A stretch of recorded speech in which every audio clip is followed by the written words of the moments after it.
Okay, folks, let's get started. Everyone, take a seat. There was just two things from last week, a few slides that I still need to get through. Remember that we were talking about memory, we were talking about pointers, and I want to quickly show you how pointers interact with arrays. As a matter of fact, we already looked at using pointers instead of index variables to iterate through an array. And I asked you also in view of the weekly homework for last week to look at these three slides where I'm explaining how you can provide programs with command line arguments. These are represented as arrays of strings. Suppose you have a program that is called SEQQ, and it gets two arguments. Then internally in your program, you can use two variables. One is called argument C for argument counter, which counts the number of arguments plus one. And then you've got an array of pointers. And these pointers, they point to strings that correspond to the individual arguments, including the very first pointer pointing to the string that corresponds to the program name. So each element of this array, argument values, is a pointer to the start of a character array. Remember that strings are nothing but arrays of characters, and they are represented as strings as usual, namely with a zero character terminating, containing a zero terminated string. That is, the last character will always be the \0. To show you give you a more detailed picture of how that looks like, you have that array of pointers, addresses. This is a standard array, that is, these pointers follow each other. And then they point to arrays themselves, or rather to the beginning of arrays of characters. And now these arrays, they may not necessarily follow each other. These addresses can be at different locations, but you can be sure that you always know where to find every individual argument. Now, the way to access these arguments is by extending the signature of your main program in your C program, the main function in your C program, by using these two parameters.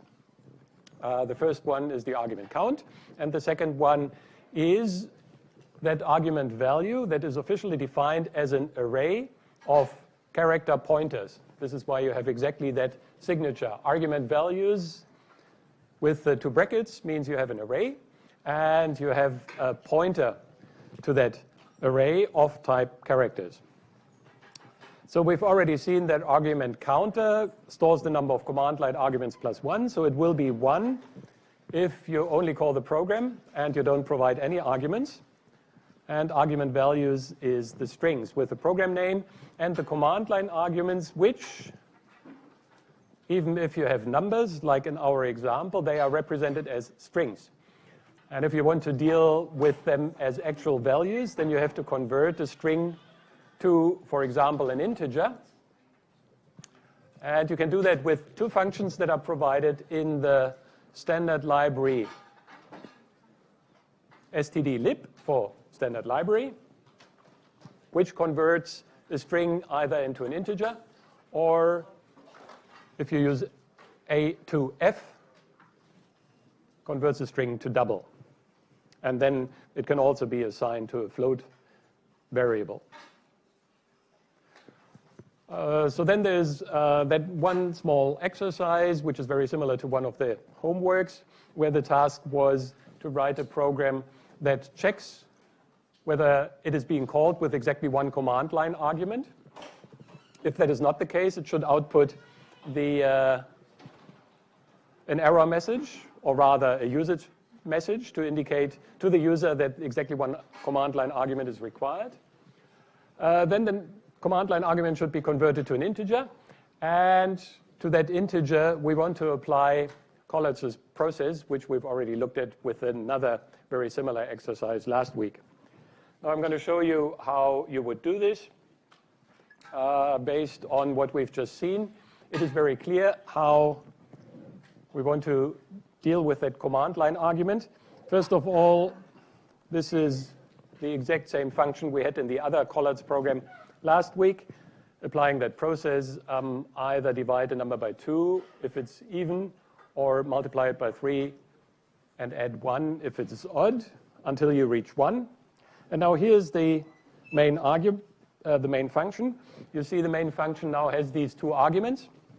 And the first requirement was to check whether the program gets exactly 1 command line argument.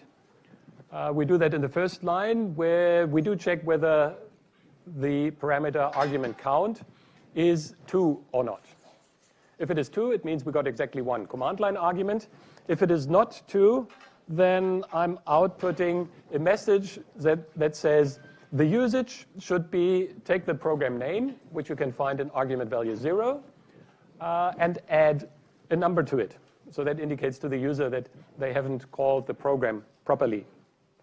If, however, I do get, and I also say return 1 to just illustrate how you can provide a non-zero value as a return value for the main function to indicate an error. The program has not been called properly, and therefore it gets a return value that is non-zero. If, however, I do get exactly 1 argument, then I'm taking that argument as a string, converted to an integer, and I do apply the procedure to it.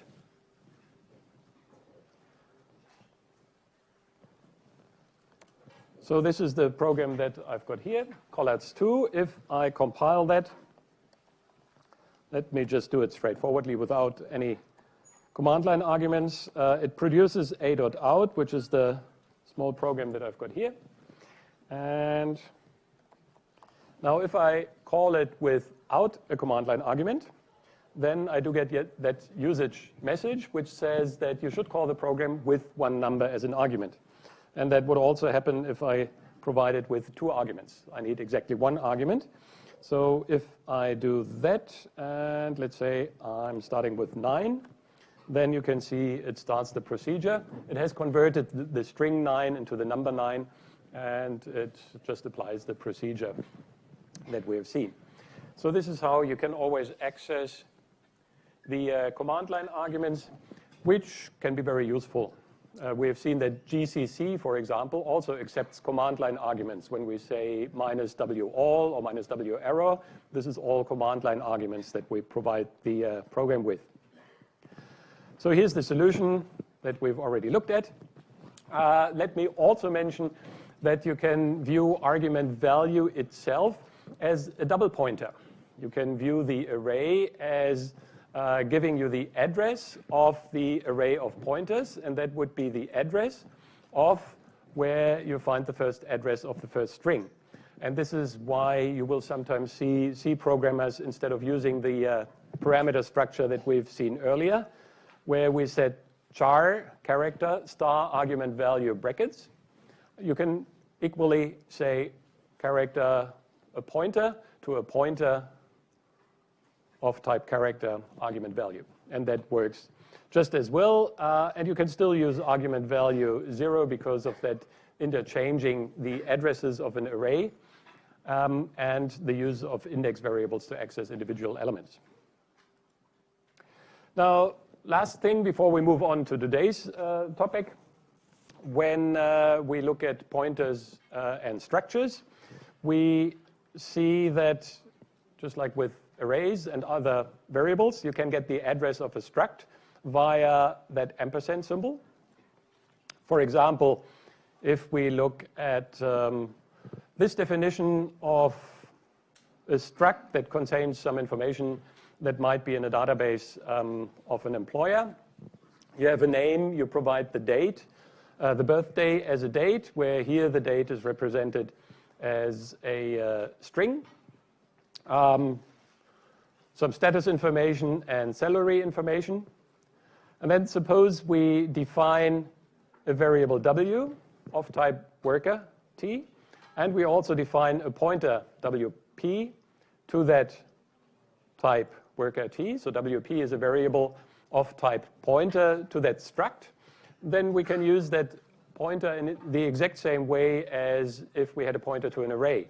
We can say that wp points to the address or gets the address of that variable w. There's one slight, well, not really problem, but something to really be mindful about. If you were to use the dereferencing, as we have used earlier, to access when you have a pointer, the actual address where it points to, and you were to do it in this way, then that wouldn't work. It wouldn't have the same effect as if, even though the address is exactly the same, you were to set the salary of the variable w to a specific value. And that is because of the binding that is interpreted as, if you don't have parentheses here, the dot operator binds more strongly than the dereferencing operator star. And this is not what you want to do. What you actually want to say is dereference the pointer and access the struct where this pointer points to, and then find the field salary and change that value.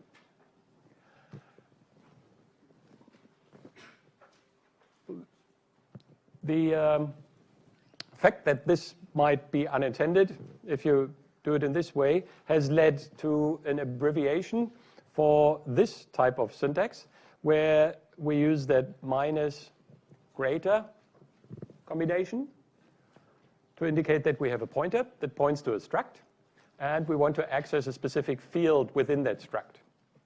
If you use that, then the meaning is very clear, and you don't have to worry about precedence and using parentheses. It means you have a pointer, and you want to access a field of the struct where you are pointing to. Now, do learn this very well, because we will frequently use it in this course, and you will see it a lot today as well. This is the better syntax. Everyone uses it to access the field of a struct that a pointer points to.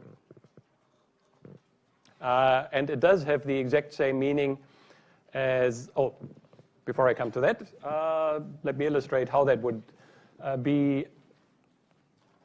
how that looks like in memory. You do have that variable w, which is a struct itself, and we had that variable wp, which is a pointer to a struct. Once we've assigned the address of this struct here to wp, it will contain a proper address. And then here we do have the individual fields.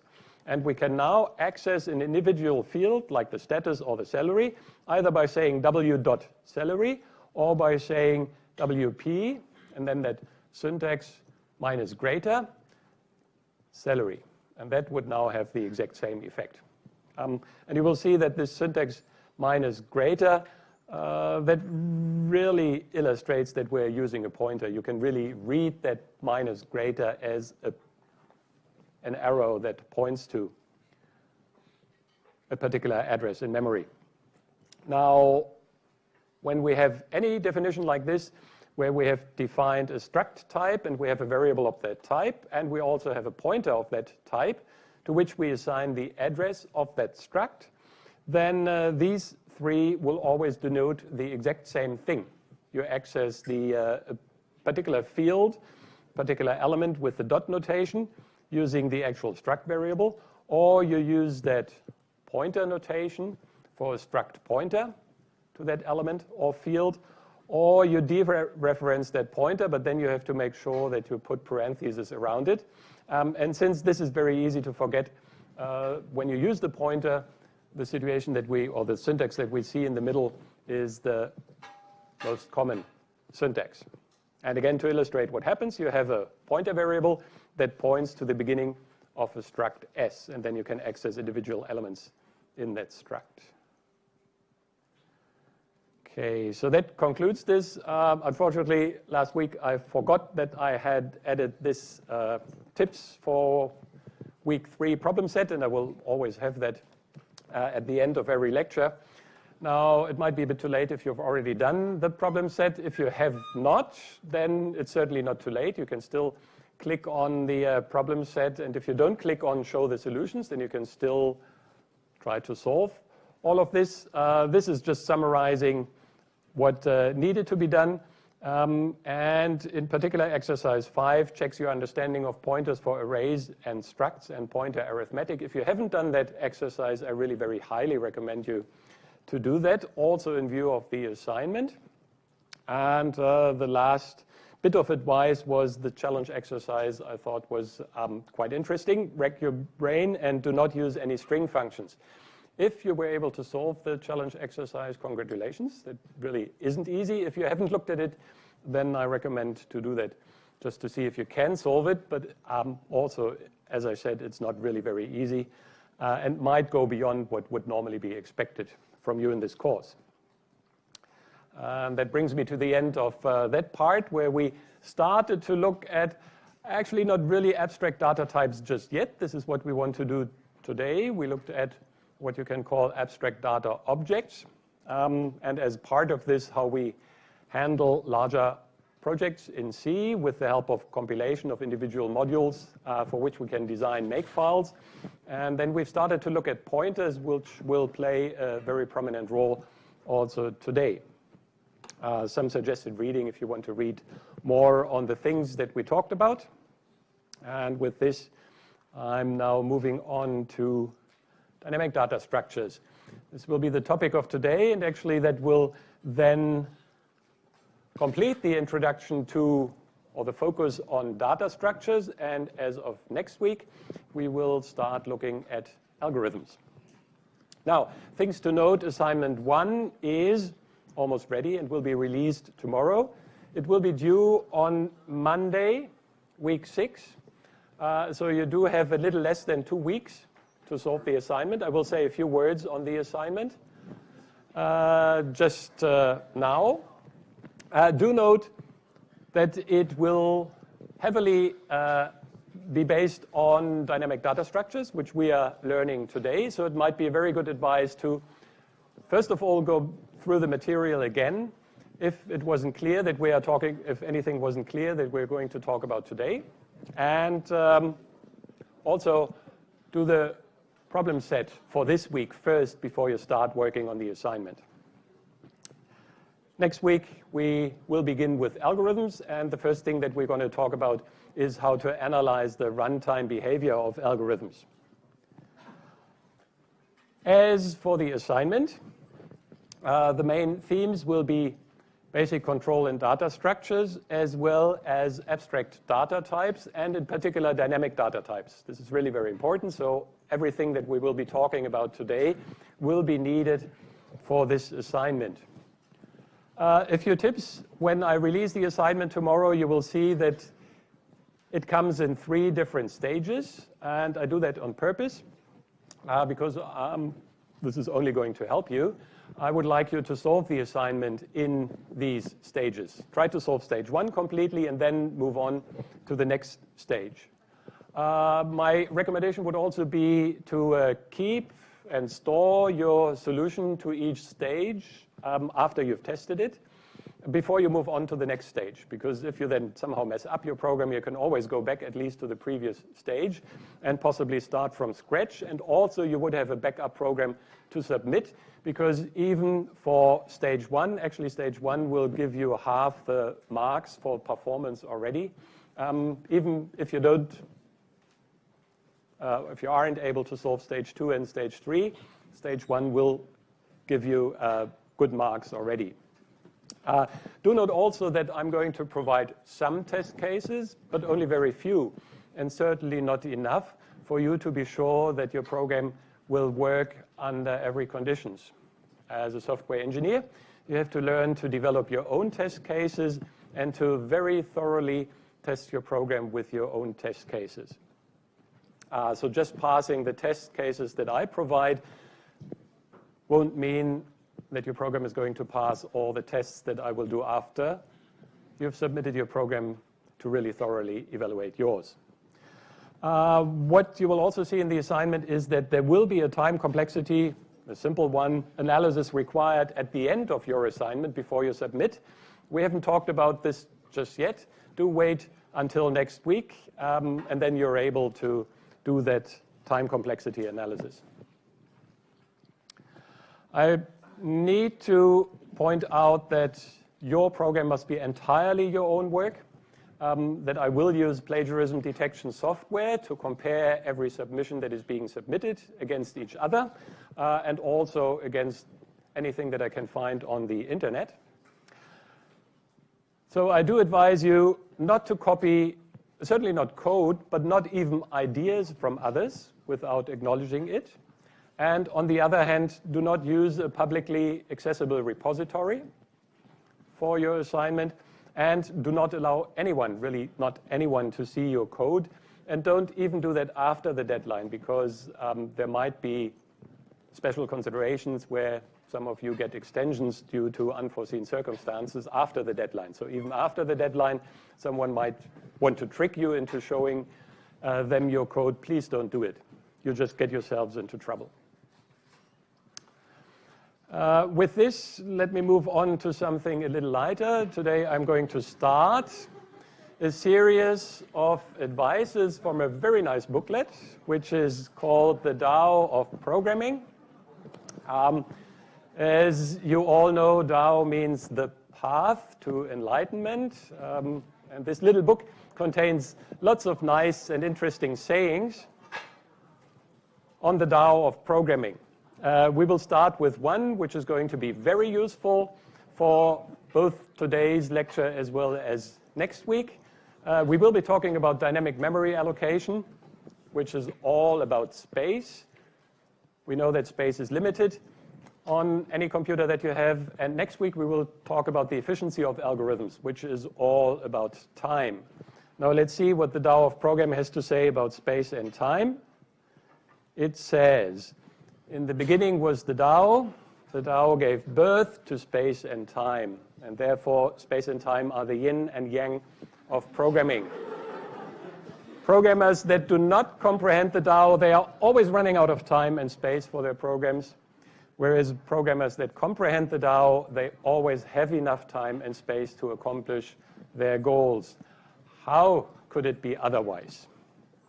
So that is a very wise saying. We will talk a lot about using space today and managing space as programmers. And next week we will be talking about managing time. Time and space are really, really fundamental for every programmer. So let's start with talking about memory again. Just as a reminder, computer memory is a large array of consecutive data cells or bytes. We know on a CSE computer that the character always requires 1 byte, integers and floating point numbers 4 bytes, and so on. And we also know that any pointer that we have requires 4 bytes on a CSE computer, whereas you might very well have a laptop like this one here, where every pointer takes 8 bytes. Remember that memory addresses are shown in hexadecimal notation, and here's a very simple example where we have very, very short addresses. Now, when we have a C program and we run a C program, then we can distinguish 4 different partitions for running that program. There's first of all the code area, which is of fixed size. Once your program has been compiled, the code has been compiled into machine-readable code, which occupies part of the memory. This is a read-only region for the C program. So you can't write a C program that modifies its own code. Then we have the global data region, where all the global data of the program is being stored. This is also fixed size because we know right from the start what global data we have, and I will show you in a second what global data means. This in particular contains all the global variables that all modules can access. You shouldn't have too many of those. As a matter of fact, it is advisable not to have any global variables. But in particular, it also contains constant strings that you have defined in your program. Then we have the heap, which we haven't used so far, but which will be very important when we talk about dynamic memory allocation. This is by far the largest region that the C program occupies, and it is being used for, well, it can be read and written, and it is being used for any dynamic data structure that your program creates with the help of a function that is called malloc, which stands for memory allocation. And this is the key function that we will be talking about today, which is being used to allocate your own chunk of memory.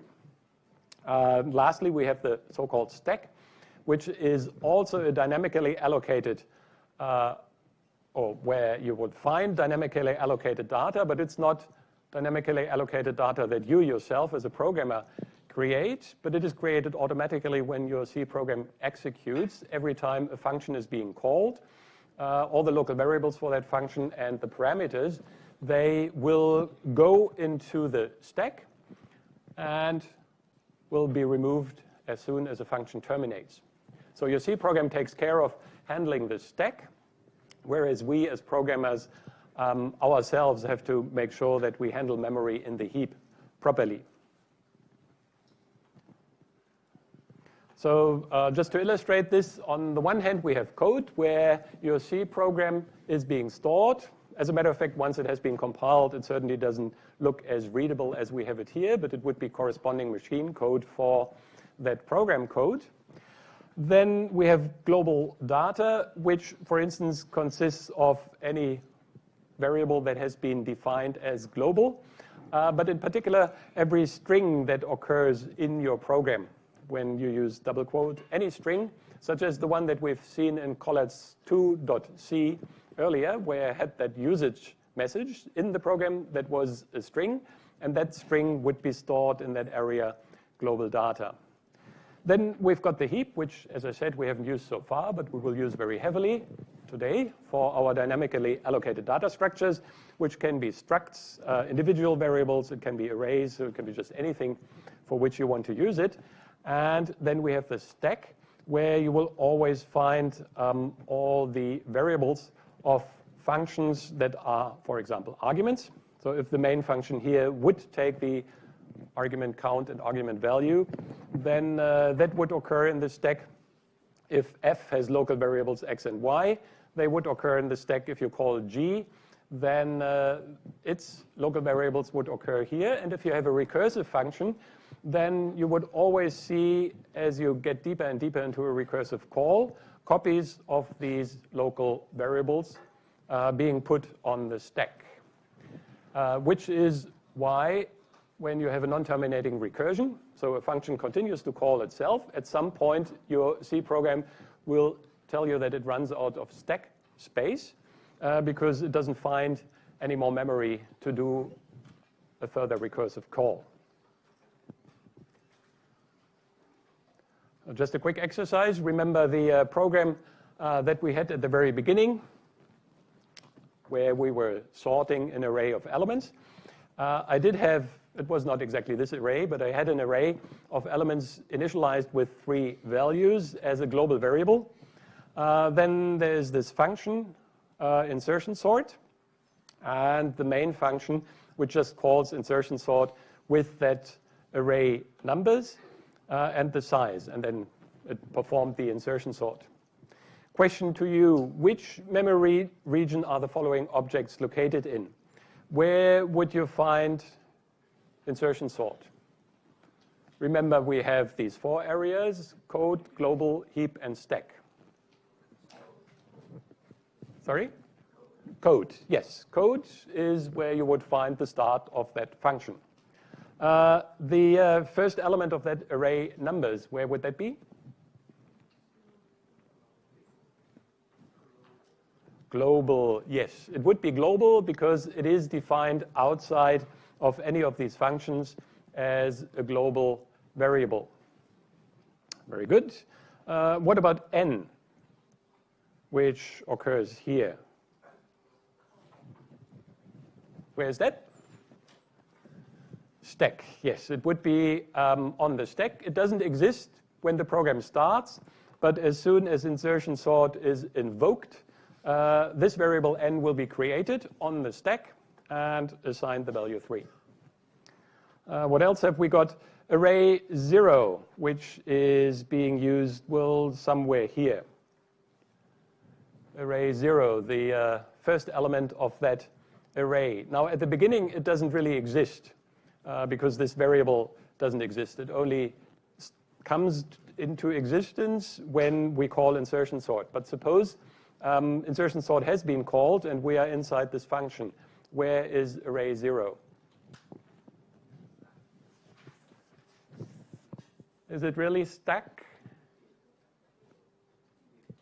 Is it heap? No and no. So 2 more options. Is it code? No, it can't be code. So the correct answer is actually global, which might be a bit surprising. And the reason is when you call this insertion sort and you provide the argument numbers, then this variable array will be created and it will get the address of numbers. And we have seen that numbers 0 is in global. Therefore, array 0 will, after the function has been called, also be an address in global. All right, that was the only tricky bit. Where is element? This is defined here and being used. Where would that be?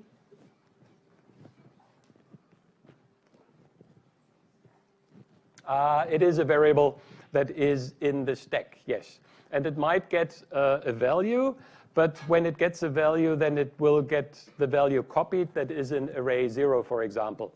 Even though let's say the 40 is in array 0, element is a variable on the stack, and you will put 40 into the stack where you find the variable element. So that's the answer here. And now let's look at dynamic data structures. We still haven't used the heap, but we will use it now. We haven't used the heap because so far we have only considered static memory allocation. That is, all objects that we have used in our programs are completely defined at compile time, and the size of all the objects are known to the compiler. When you have in your program a declaration int x, then we know that we need exactly 4 bytes for a variable x. Or when you declare CP as a character pointer, we know, again, we need 4 bytes, at least on a CSE machine, for that variable. Also for more complex structures, say we define a data type point consisting of 2 floating point numbers as in a point in a 2-dimensional space. Then when we declare a variable p of type point, we know we need exactly 8 bytes for these 2 floating point numbers. And if we declare an array of size 20 of the base type character, we need 20 bytes. And the compiler does know that at compile time, so that we can consider this to be static memory allocation. Static, at least in the sense that the size is always known. And in this case, it would work for many applications where fixed size data is okay and we don't have to deal with dynamic data. There are, however, many other applications. It's really not clear whether we should say half the applications require more flexibility. Larger applications with lots of data, they typically do require more flexibility. And that's got to do with a number of issues. For example, suppose you want to keep a database of student names or employer names. If you define a field for the name, then you have to say, what is the maximal length of a name if you use fixed size data? So you would need to define a, say, symbolic constant, max name, which gives you the maximum that a name can take. And then for every name, you would reserve that many bytes. Or you have a stack, like we had last week, of characters where we use the symbolic constant max items. And that gave us the maximum height of the stack. Do remember that I only use the constant 10 And a stack that can only take 10 characters couldn't be used for many purposes, in particular if your parentheses are more nested. Then in the cases that we looked at, you would run out of stack space. And by stack space now I mean our own individual stack. Or let's say you want to keep an entire dictionary where you have a maximum number of words and a maximum length for every word. You have to decide how many words can there be at most and how long, what is the maximum length of each word. With fixed size data, you as a programmer need to guess these sizes, and you typically have to make sure that you guess large enough so that there will never be any usage of your program where anyone would want to exceed the size that you have defined. This is what you have to do with fixed size memory allocation. You have to allocate as much space as you might ever possibly need, whereas dynamic memory allocation does allow you to allocate as much space as you actually need when the program is being executed. And that can vary from execution to execution or from user to user who uses your program. In this case, the size is not determined by what you think will be the maximum needed, but it will be determined based on input that you get as the program. Now the question is how to do this in C. Some programming languages like Python, they do a lot of dynamic memory allocation for yourself, but with C, now that we have greater control, we also have greater responsibility. Namely, we have to do the dynamic memory allocation for ourselves.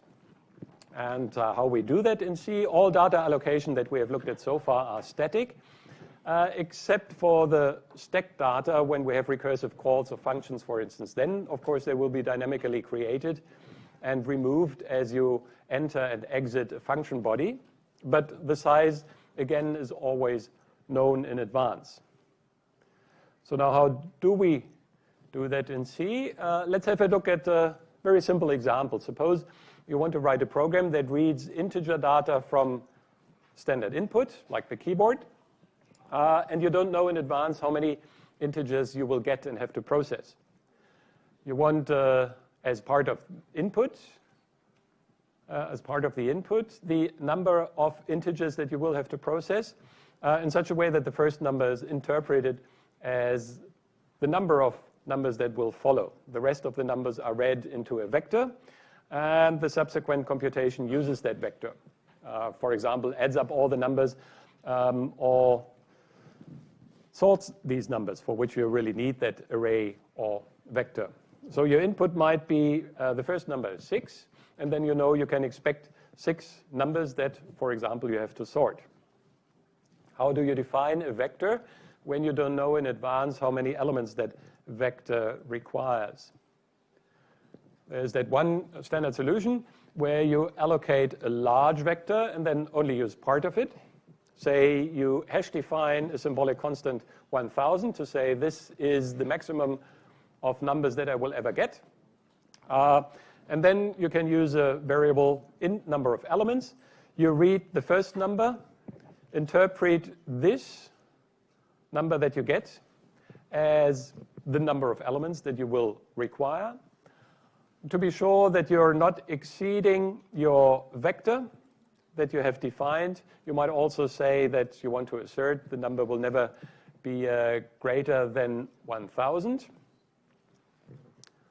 And after that, you use a vector with fixed size. Now, this is really fixed size because max elements has been defined as a symbolic constant. So when you compile this program, the program knows that it has to reserve 1000 integers for that array.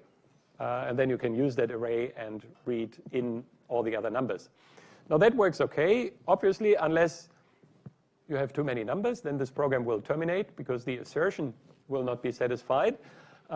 This is one problem, and the second problem is that doing it in this way usually wastes possibly a lot of space. If we only have 6 numbers, like in the example run that we've seen on the previous slide, and you have reserved 1000 bytes, then a large chunk of that memory is being unused.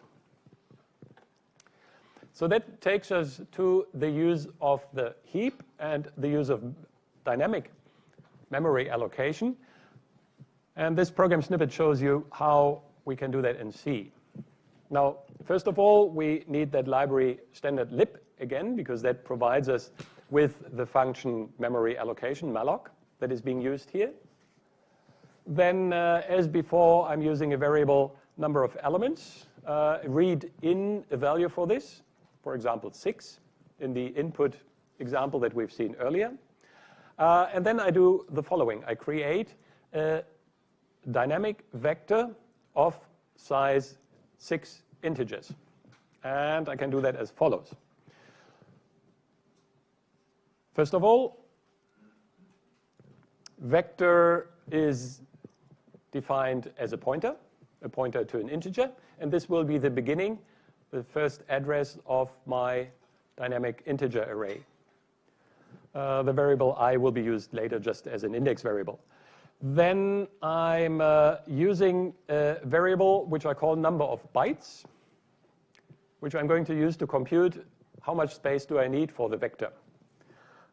This number of bytes is of type size t, which is essentially a positive integer, but especially reserved keyword, which indicates that this is being used to compute or store information about the size of a particular object.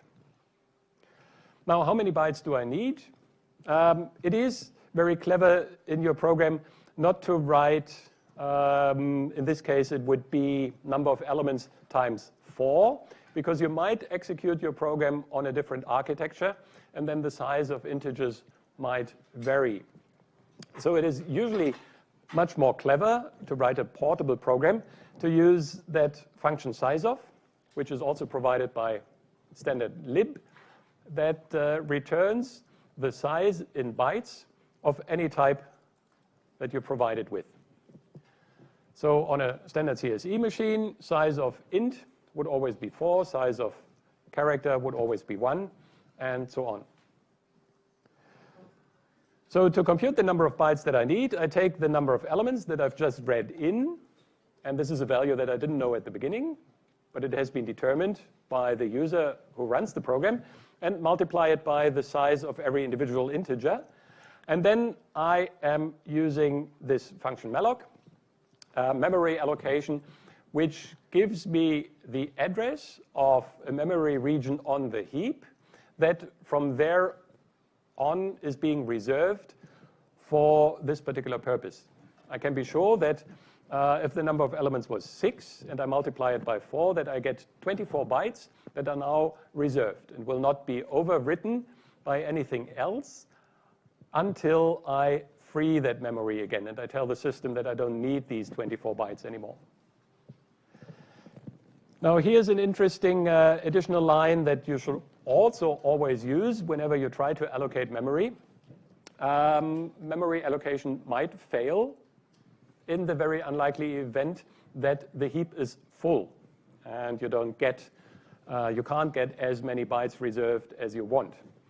You can very easily test it with your own C program and just ask for 10 billions of integers. And then most likely, because you don't have enough RAM on your computer, the system will return a pointer which has that symbolic constant null, which actually is the value 0 and indicates that you didn't get the bytes that you were asking for. If there is enough space, and obviously if we run under normal conditions and we only want 24 bytes, we will always be able to get it. The result of malloc will be the address in the heap, which you can then use. So by checking that the address that I've assigned to the pointer vector is a genuine address, I'm just testing that, ensuring that vector is not null. If I get 0, this is not a valid address in the heap. It indicates that I did not get the space that I was asking for. And then I've got my vector. I've got the address of the beginning of the 24 bytes. And I can use these, the vector, including the index variable, to access the individual elements in that array. Vector 0 would be the very first address in the 24 bytes. Vector 1 would be the next 4 bytes for the next integer, and so on. And of course, I'm using the ampersand here because this is always required for the scanf, that I provide the address of where something should be read into. That works nicely, just because, remember, there is that pointer array connection. The address of vector element I is the same as the address vector plus I, which doesn't advance by I bytes, but because I have an integer vector, it gives me the ith element of that integer array. Right, so this is the important function that is being used here. It reserves a specified number of bytes, and you can see that this number is entirely dynamically computed here and depends just on the input that you get.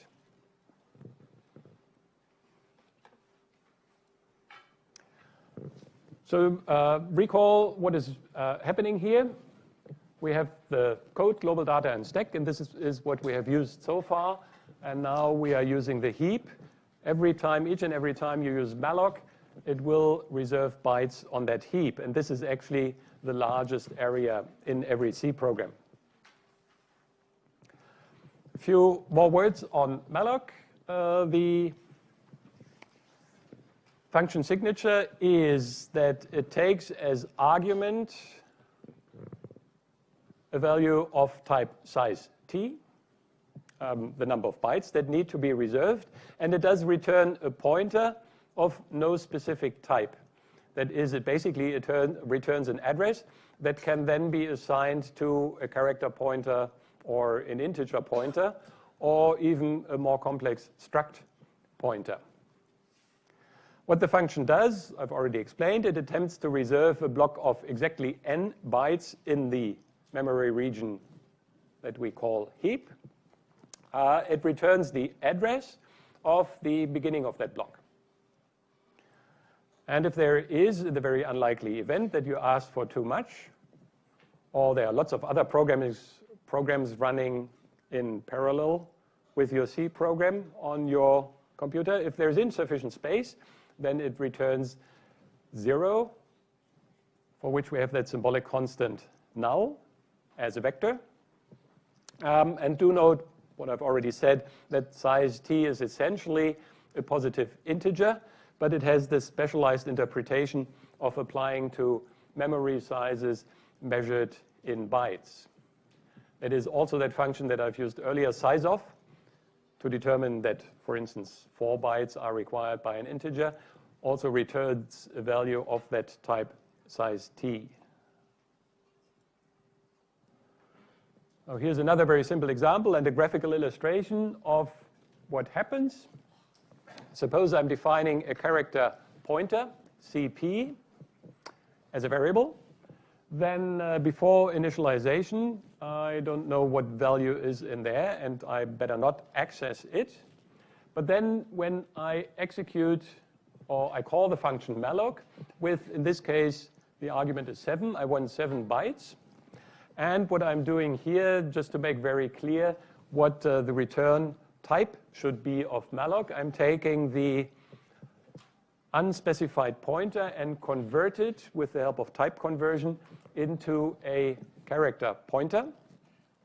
Then after I did this, and it was successful, that is, I got 7 bytes on the heap, the value that this variable is assigned to is the address of the first byte of that character array.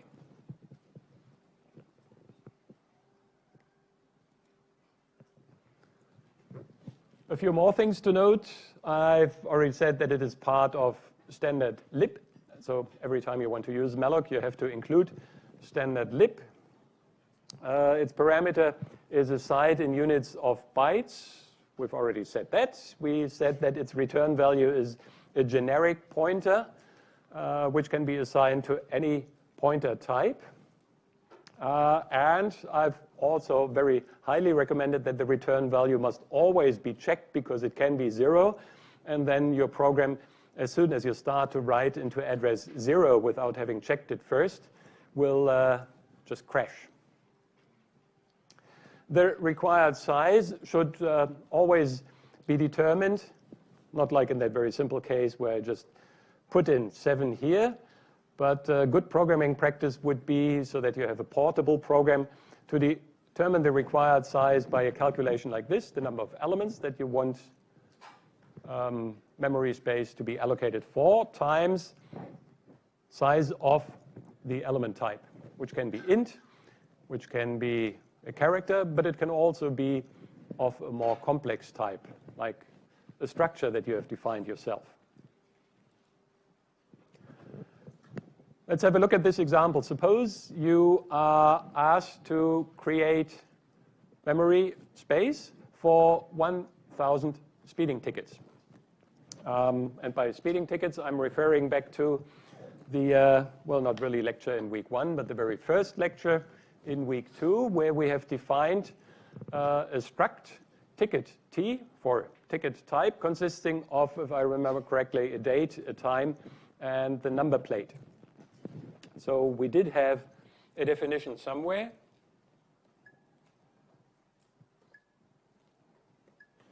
That looked a bit like this. We had type def, and then struct, and a lot of individual fields, and we called that a ticket type. Now suppose this is given in your program, and you are now required to create space on the heap for 1,000 elements of this type. Looking at what we have done, for example, here, how would you do it?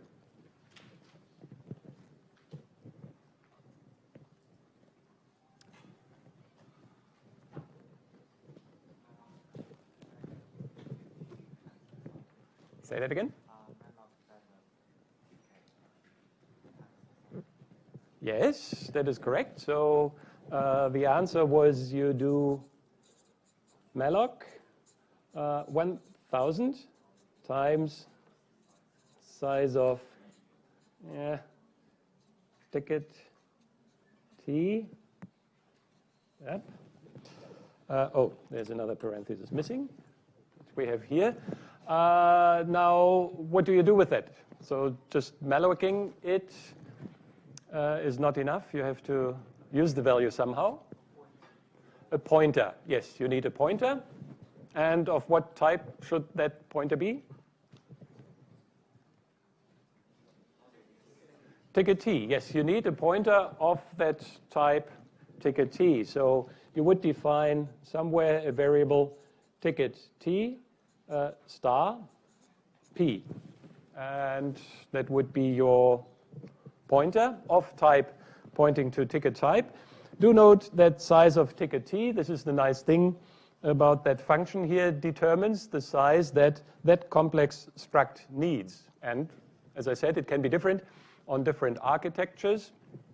But your compiler or your program, when it runs, will know exactly how many bytes are being needed. So then you would say P equals the result of malloc.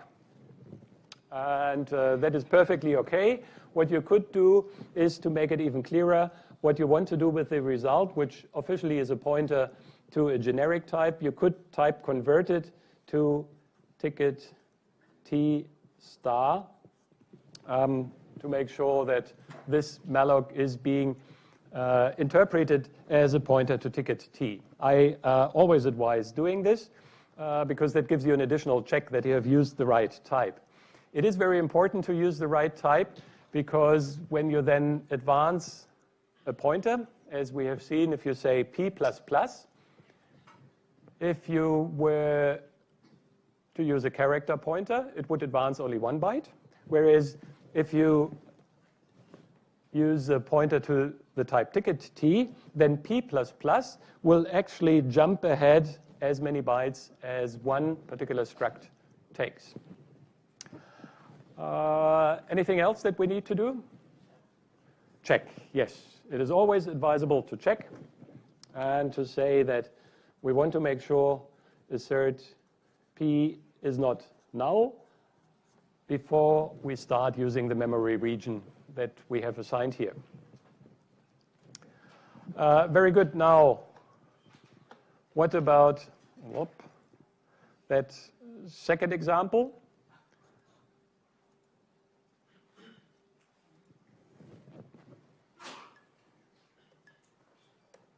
That was given as part of this exercise. Well, the other question was how many bytes need to be reserved in each case. Well, that in the first case really depends on the size of ticket type. If what was number plate, I think was 8 bytes, possibly, plus date and time, I think that was 12 and 8, 20, probably 28 bytes, if I remember correctly. So we would need 28,000 bytes that will be created here. Second question, I want to create a dynamic m by n matrix of floating point numbers. And suppose someone has already entered the numbers for m and n. Then how would you create your m by n matrix? Any idea?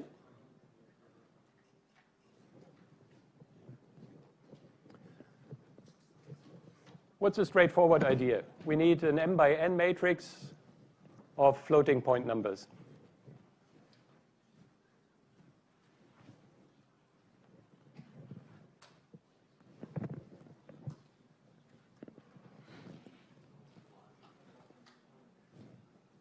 Anyone?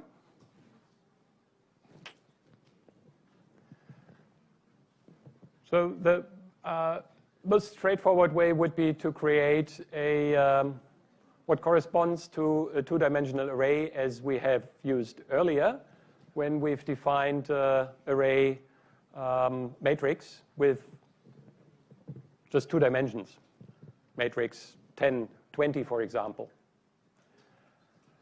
Now, we could in principle say that we malloc 10 times 20 times size of float for a big vector that gives us 10 times 20 times, let's say, 4 bytes. But this would give us only one large array of, in this case, 200 values. If we want to properly access it as a 2-dimensional array, it's a better idea to, well, I think I can show you how that works. To use the same idea that has been used for argument values earlier today, when we looked at the array of pointers to character arrays for the argument values that you can give as command line arguments to a program.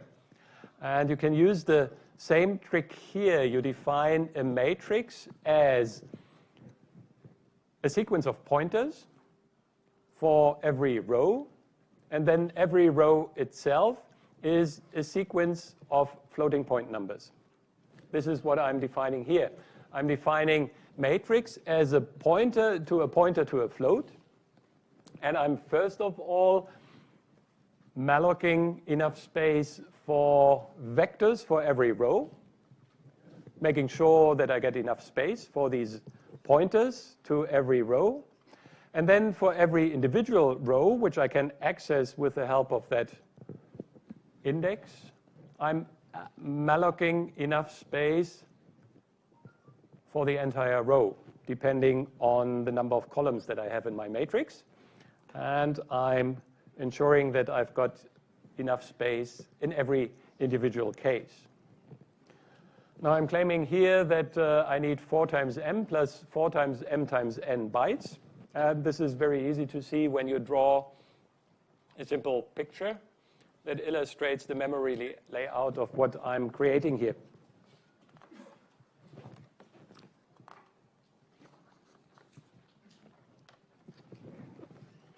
I have defined matrix as a pointer to a pointer, and after mallocing,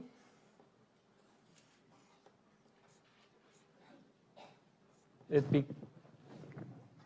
gets the address of the beginning of that array of pointers. This is what the first line here does. It allocates enough space for m pointers, one for every row. And at the beginning, all these values are undefined. But then in the second loop, where I'm creating space for every individual row, I'm creating arrays for every row. And the number of floating point numbers that I need is determined by n, namely the number of columns. So here, I've got all these floating point numbers, and the length here is always n. And when I go through the loop and I allocate memory for every individual row, then one by one, I'm creating these vectors of size n. And I do that exactly m times. And then I've got the exact same layout as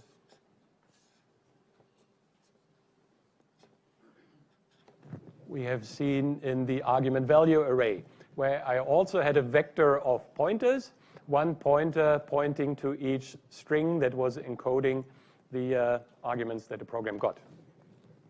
So this would be the standard layout if you were to dynamically create a two-dimensional array of elements. And we will use the exact same structure, for example, later on when we build graphs, where we might want to represent graphs as, or with the help of indicating what nodes are connected to which node. And then we would have one vector with an entry for every node and a pointer to a list of all the nodes that this node is being connected to. So exactly this structure here will be one way in which you can fairly efficiently encode a graph. And this is why I'm showing it here and why we will, or why we are learning this. And then we will be using it later. I think it's now almost time for a break. Let me just ask you this question. Which memory region is tickets located in? And what about star tickets? So going back to this definition here, I've defined a pointer tickets of type pointer, or a variable of type pointer to ticket t. And I've malloced the 1000 space for 1000 tickets, assigned it to this pointer, just as you suggested earlier. Question is, remember the 4 memory regions. Where is tickets? Program, global, heap, or data? Stack. Where is tickets?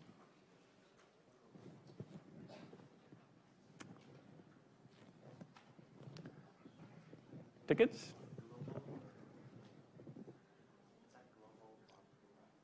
Global or code? No, it can't be in code. It never is in code. It could be in global if tickets was a global variable, but much more likely it is in the stack. If it's a local variable or a parameter to a function, then it would be a stack, a variable in the stack. And as a matter of fact, the way I've been using it here, I'm actually declaring it and at the same time assigning this value. And I can't do that when I declare it as a global variable. I think C program, at least some standards would complain that you can't declare a global variable and use malloc as part of that declaration. So it would be in the stack. And star ticket, where would that be? After I've executed that command, where would star ticket be found? In the heap, yes. At the beginning, star tickets has an unknown value if I haven't assigned anything. But after malloc, if it was successful, it would point in the heap. If it was unsuccessful, it would point to address 0. And this address 0 is probably not even accessible for the C program. So yes, these are the answers to this question, at least after mallocing memory star tickets is in the heap.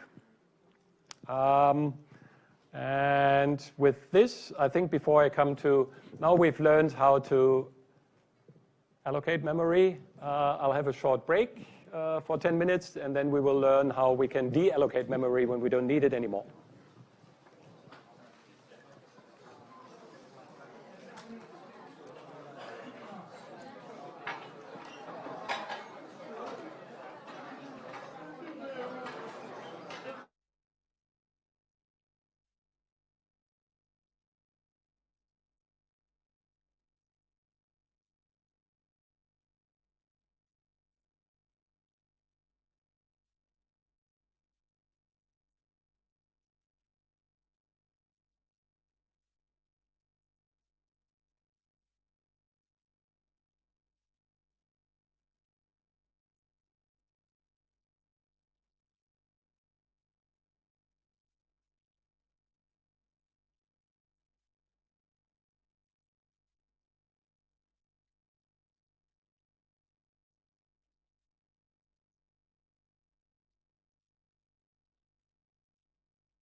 Okay, everyone.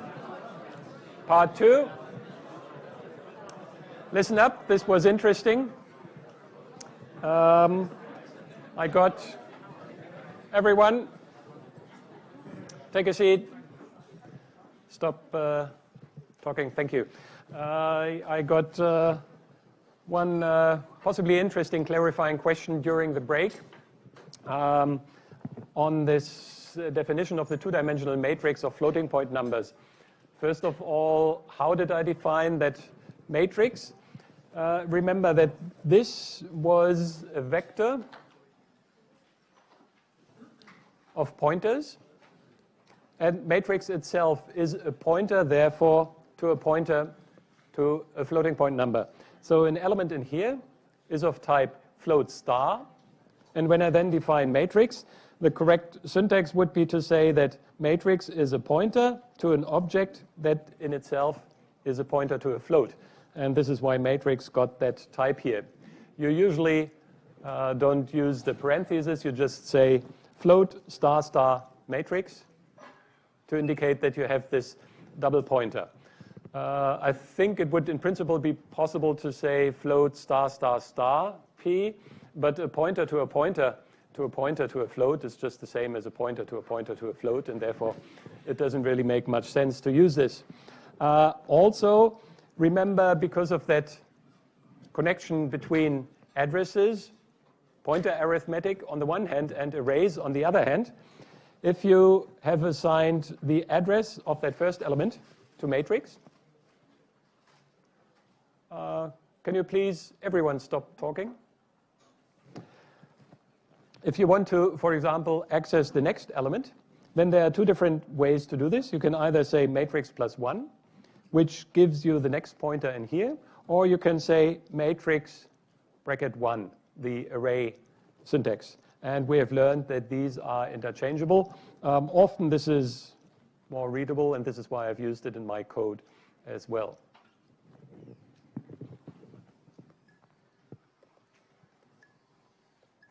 All right, now back to, one of you pointed out that there was one small command missing in this exercise here.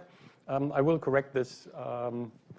This program should have been exactly the same as the one that I presented in week 1, and apparently there's one statement missing. Thanks for pointing that out. But of course, for the discussion on where these elements are, this was immaterial. So we talked about memory management, and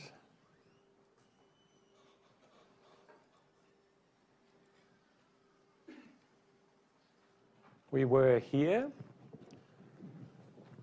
where we've seen a few examples on how to use malloc, where I said it returns a pointer to a data object of some kind. What is now important for memory management is that unlike stack variables, which are automatically discarded when you return from a function, and your C program then itself does what is known as garbage collection, or maintaining the stack and doing it in such a way that you can reuse the stack so that it doesn't just fill up with elements that are no longer being used.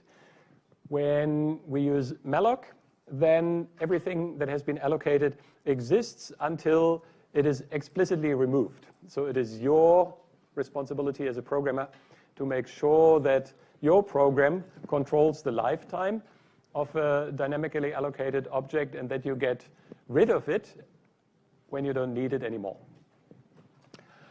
The memory region that has been allocated is accessible as long as you have at least one variable that still exists in your program and carries the address of that region. If somehow you lost that address, then this is known as you have garbage in your heap, which hasn't been freed. The space is occupied, but you don't have any means to reuse that because you've lost the address of that region. And this is what is officially called garbage. In order to avoid garbage, that is space in the heap that is no longer being needed but used because you have reserved it, there is that function which is called free, which releases any object that has been allocated by malloc. And that takes us to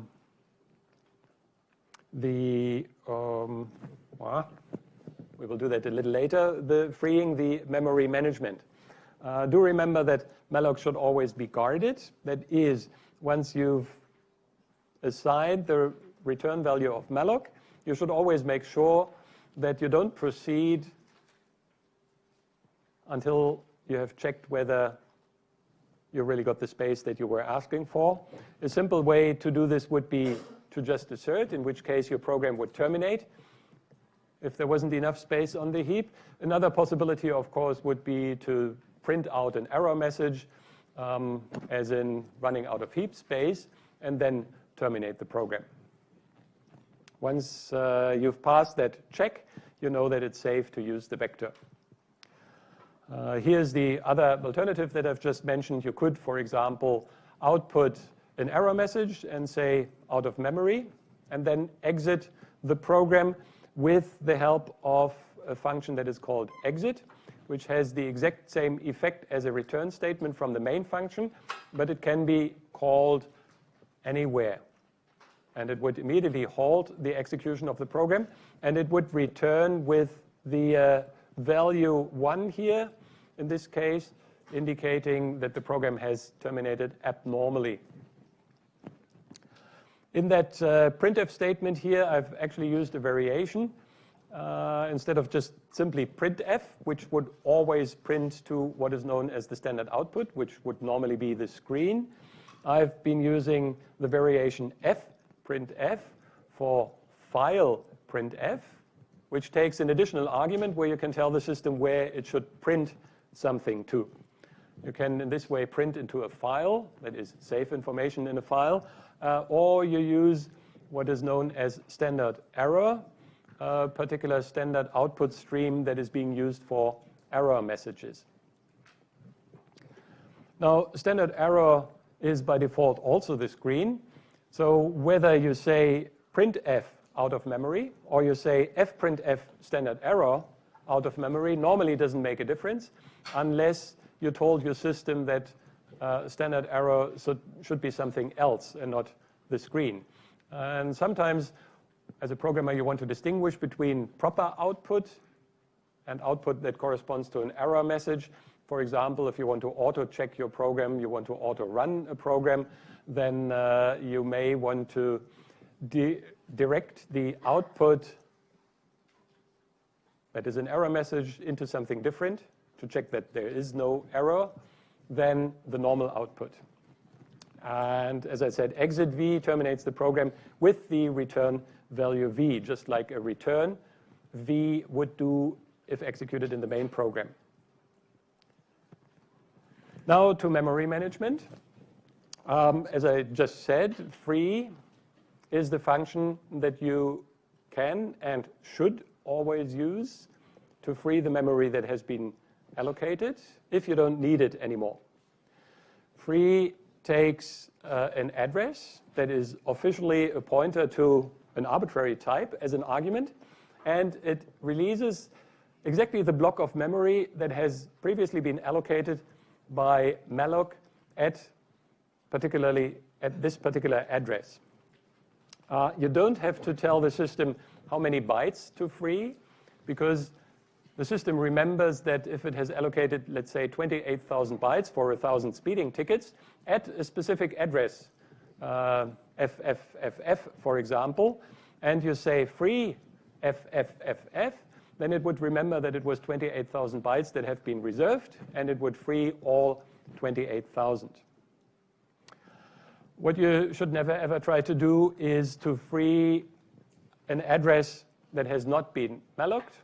You can, in principle, also say free 0 and try to free the memory at address 0, which your computer considers a very important memory address. Your program is sure to crash. So make sure that you only free memory that has been properly allocated. Do note also that the contents of the memory block is not changed. So everything that has been read into a dynamic vector will still be there. but it can easily be overwritten. When you use your next malloc statement, then it will reuse that region and write something different in there. So it will be considered still there, but not valid. And it might be that you're running processes in parallel, and as soon as you freed memory in one process, the other process will reuse that memory. So you can't rely anymore on anything that has been written into that region once you have freed it.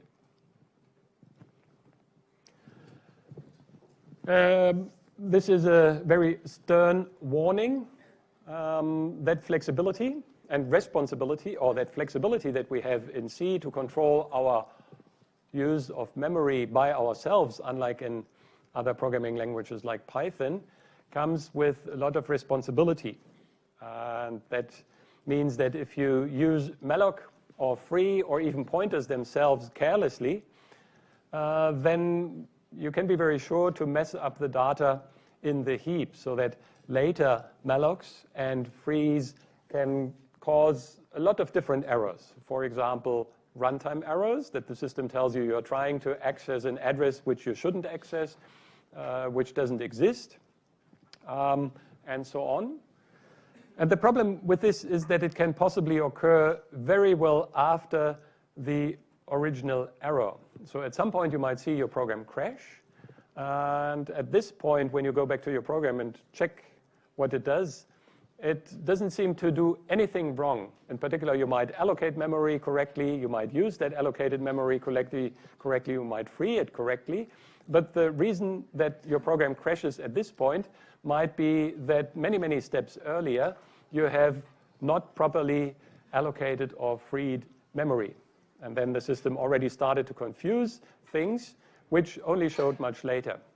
The problem with this is that these errors therefore are very, very difficult to track down and to debug, because you might be looking in even the module where the program crashed or terminated unexpectedly, whereas the error actually lies in a completely different module.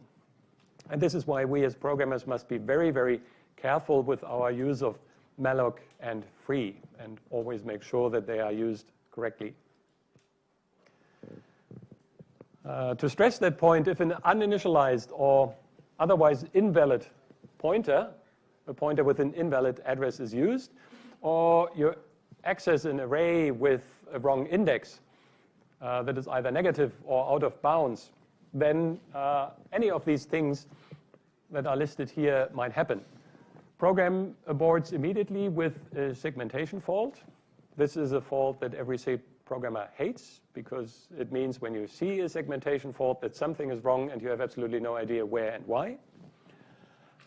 What can also happen is a mysterious failure, as I said, much later in the execution of the program, in a part of the program that is perfectly correct, only because your program messed up much earlier.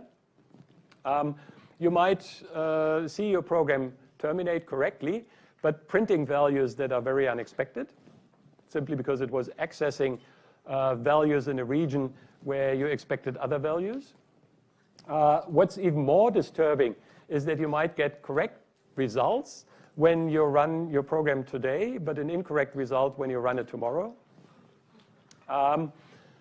You may get always correct results in your assignment when you have programmed it at home, but once you run it on a CSE computer, it will crash.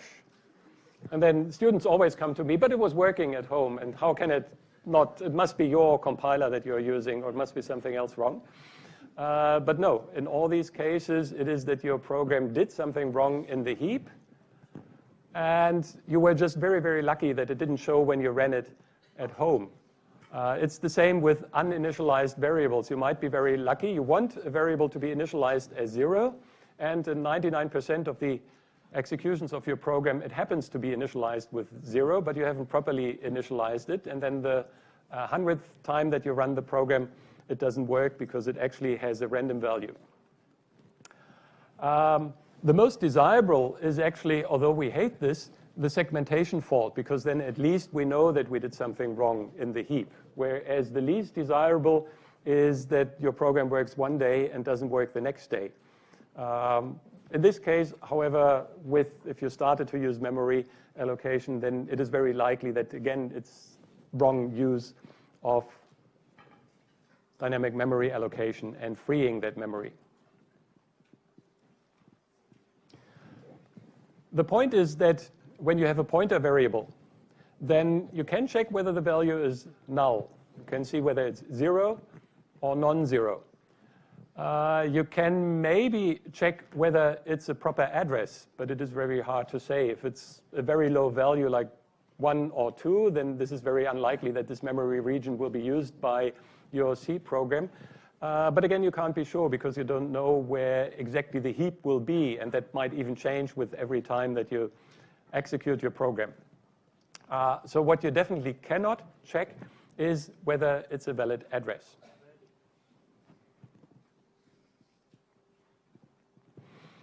So to show you now what you should be doing with memory management after you have used and don't need allocated memory anymore, then this would be the typical structure. Say you have a pointer pointing to a specific type, and you allocate, in this case, just one single dynamic object to it. We have said you should always make sure that you proceed only after you've checked that things did not go wrong. Then you can do lots of things with that memory region. For example, you can access individual fields in that struct. And once you don't need that struct anymore, you want to use that free command to say that that memory region can now be used by other processes. Same for a dynamic array with n elements.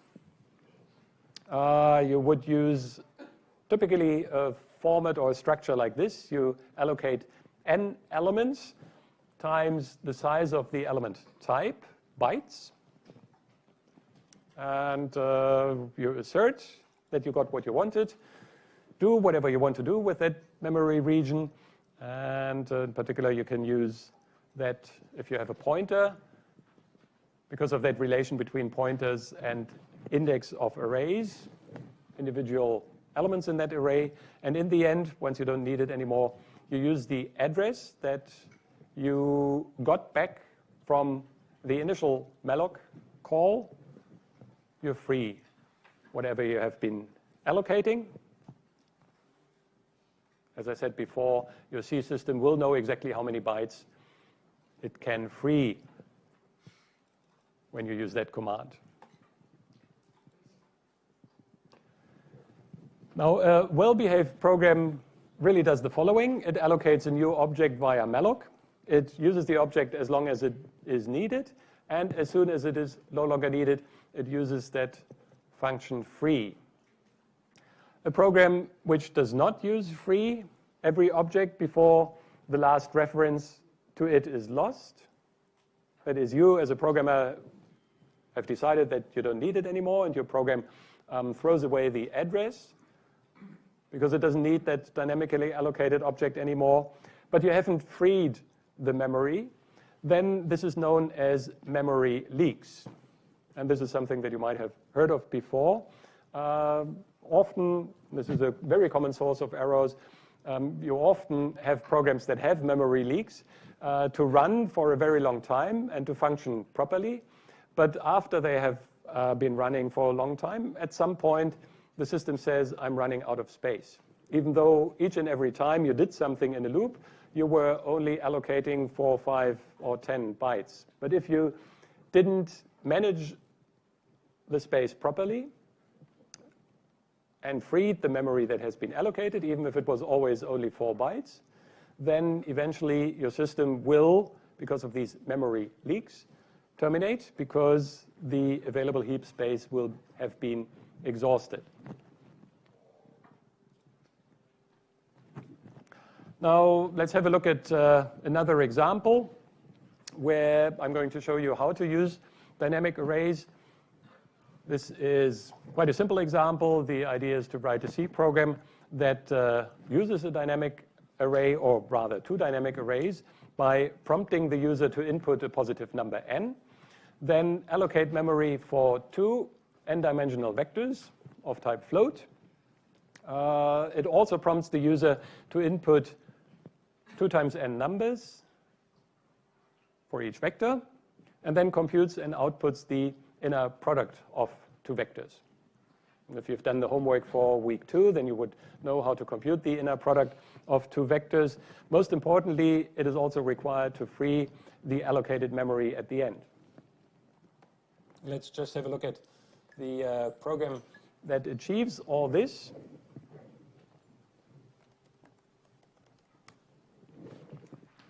Let's get rid of this. Here's that program. First of all, we need standard lib for memory management. We also use assert to ensure that we get the memory that we ask for.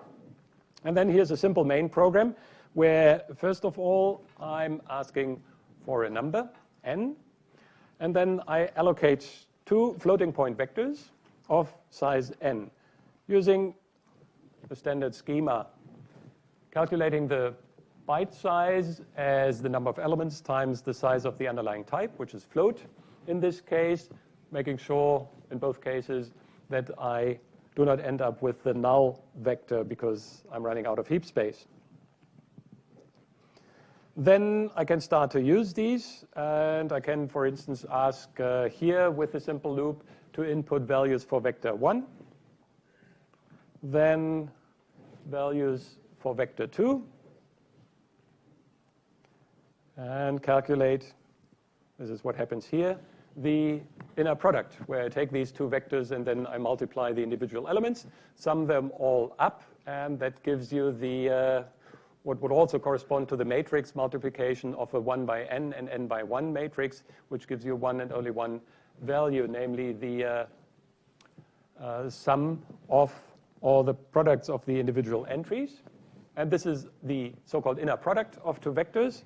Here I'm outputting the result of that calculation. And importantly, once I've done that calculation, I free the memory that has been allocated under the addresses for A and B. That is the addresses that the pointer variables A and B have received upon calling malloc. Of course, I could have done that right after the calculation before I output this line here. In any case, I'm making sure that when I don't need these vectors anymore, then I get rid of them.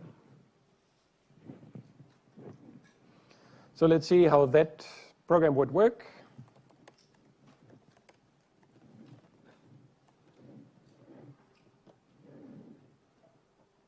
Let me call it just V.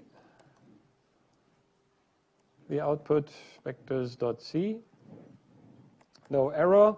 And when I then run V, then it first of all asks me for a specific number, namely the size of vectors 2, and then 4 numbers as the values. And they can be really arbitrary.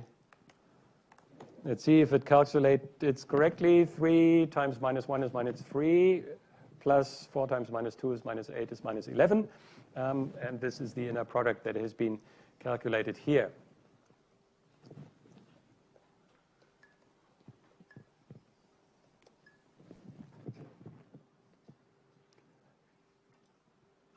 Now, a side remark, I think I've used it very briefly earlier, but now to be more specific on how you can use these individual input and output streams and how you can redirect them away from the keyboard and the monitor.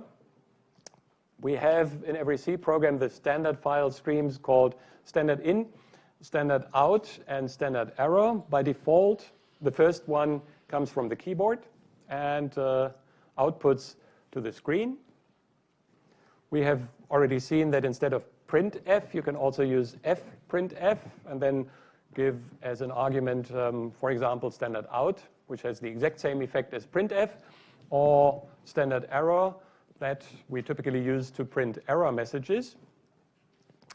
When we execute a program, then we know that main is the first function that starts, and standard in, standard out, and standard error are the 3 streams that are already open for use. What you can do, if you wish, you can redirect these streams with the help of this syntax. If instead of using the keyboard as an input, you want to read the input from a file and in this way simulate input through the keyboard, then you can do it in this way. Suppose you have a program that is called myprog, and instead of using the keyboard as the standard input, you can redirect standard in to a file that I've called input data here. If you want to do this, then you have to invoke your program, the call of your program, with that smaller sign. And then it would take the input not from the keyboard, but from this file. You can do the same with the standard out and redirect it away from the screen into a file. You can do the same thing with, and you use the greater symbol, and you can use that same thing with the standard arrow and redirect it with the help of 2greater to another file. In this way, we can distinguish whether our program outputs something on standard out or standard error. We would find all the standard output messages here and all the standard error output messages in this file. I can do that with my program here as well. The way I've called it was to use the standard in, or the keyboard as the standard in. I have designed a file which is here, input data. Let's have a quick look at what it says. With input to this program, the input here is 7 numbers. 3 is the size of the vector, and then 3 numbers each for the 2 vectors. Now I can run my program with these numbers as input with the help of that standard redirect, the smaller sign. And you see that it hacks, well, you can't really see it, but it has read all the input from that file, and it has computed the inner product as 0.5. Now, if you look at these numbers, 1 times 4 is 4, 3 times minus 2 is minus 6, is minus 2, plus 2.5 gives you 0.5. So it has calculated the inner product correctly from these numbers that we see here. You see that the output is, well, actually, this is all output is here. And we could have even redirected the output into, let's call it out. Then you don't see anything, but it has created this file out, and we should see exactly the same output in that file. Yes, so this has been now written into that file.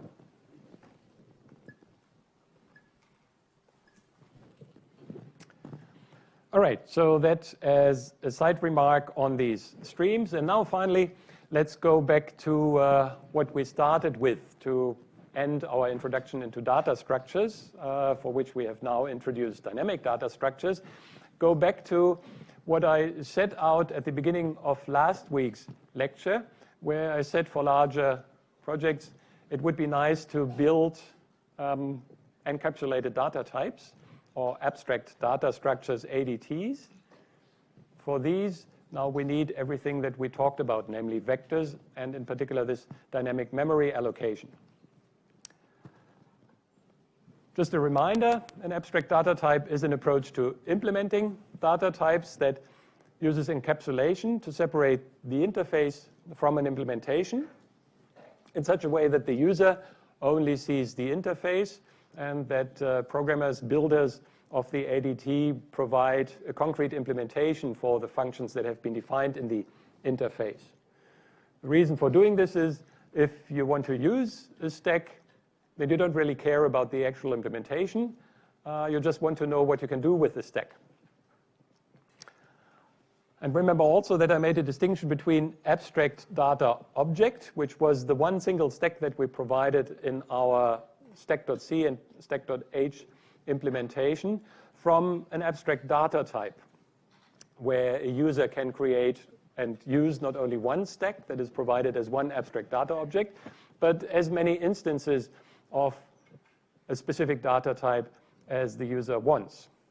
And for this, because we as a provider of that abstract data type don't know in advance how many elements of a stack, for instance, are needed, we do need that concept of dynamic memory allocation.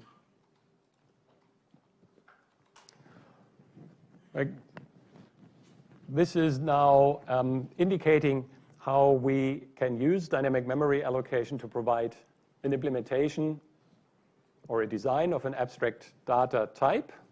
The interface of an abstract data type will provide an opaque user view of the data structure. The way this will be done is that we tell the user, all you need to know is your data type is a pointer to something, and I don't tell you how I implement it. For example, I might say that there is a stack pointer, and this will be implemented somehow as a stack structure, but all you need to know is that you get a pointer to that internal structure. As always, we have to define function signatures, also known as prototypes, for all operations, like pushing an element, popping an element onto and from a stack. The semantics of an operation via, for example, a documentation, and this can be viewed as a contract between the abstract data type and the user or the client. Whereas the implementation now gives a concrete definition of the data structure. In particular, it says what is the underlying structure where this pointer points to, and an implementation for all the operations, including for the creation and destruction of instances of the data structure. So there will be a function that says create a stack, and there will be a function throw away a stack when you don't need it anymore. What is going to happen internally is that memory is being allocated for a stack upon creation, and memory will be freed upon destroying a stack when it's no longer needed. I've said that ADTs are really important because they facilitate the decomposition of complex programs into smaller modules, make implementation changes invisible to clients. You don't have to change one module when you change the implementation in another module, and that all helps with readability and structuring your software. So now let's implement the same abstract data thingy that we've implemented before, namely a stack. But this time we want to implement it as an actual abstract data type, not just one single stack, but an entire type, so that the user can create more than one instance.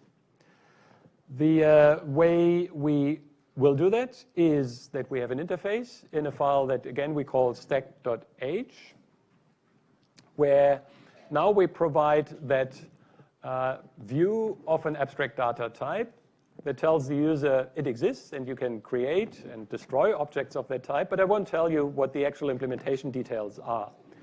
And this is done with the help of a declaration like this. I say that there is some structure called stack representation, which I'm not detailing in that contract, in that header file at all. All you need to know is that there is a pointer to that structure. And I call that pointer to the structure stack. So this is my new type stack. And this can then be used as argument in some of these functions that deal with stacks.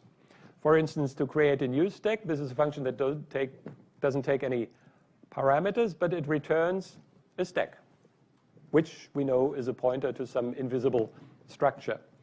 I can drop a stack, give them a stack that is a pointer to whatever a stack is. I can check whether the stack is empty, and I can push, in this case I want to implement integers, onto a stack and pop integers from a stack. So just to reiterate the point, the abstract data type stack here is defined as a pointer to something that is not specified at all. And it doesn't really matter how this is implemented internally.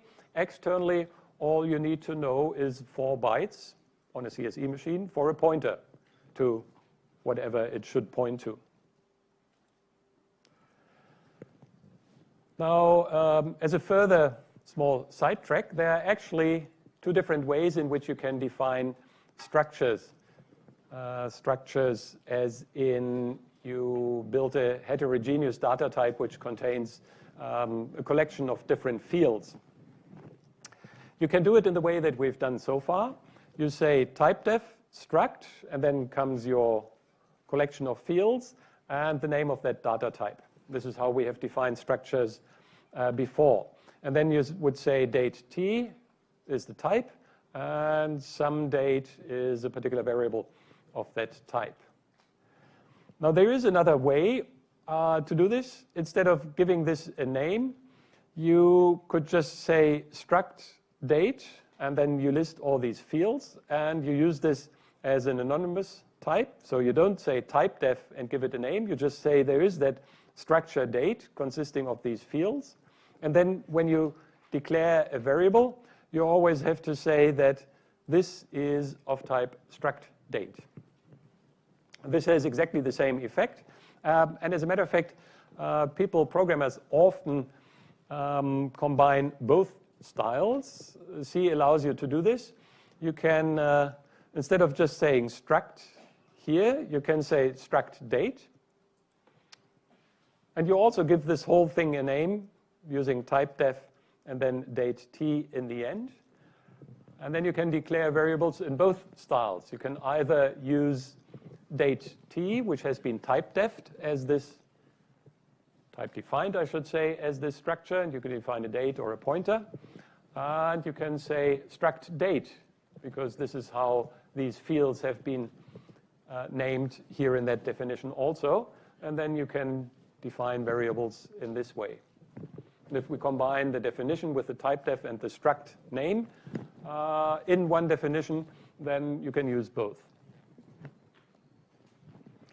Why am I saying this? Because this is now going to be very useful when we think of how we can implement a stack as a dynamic data structure.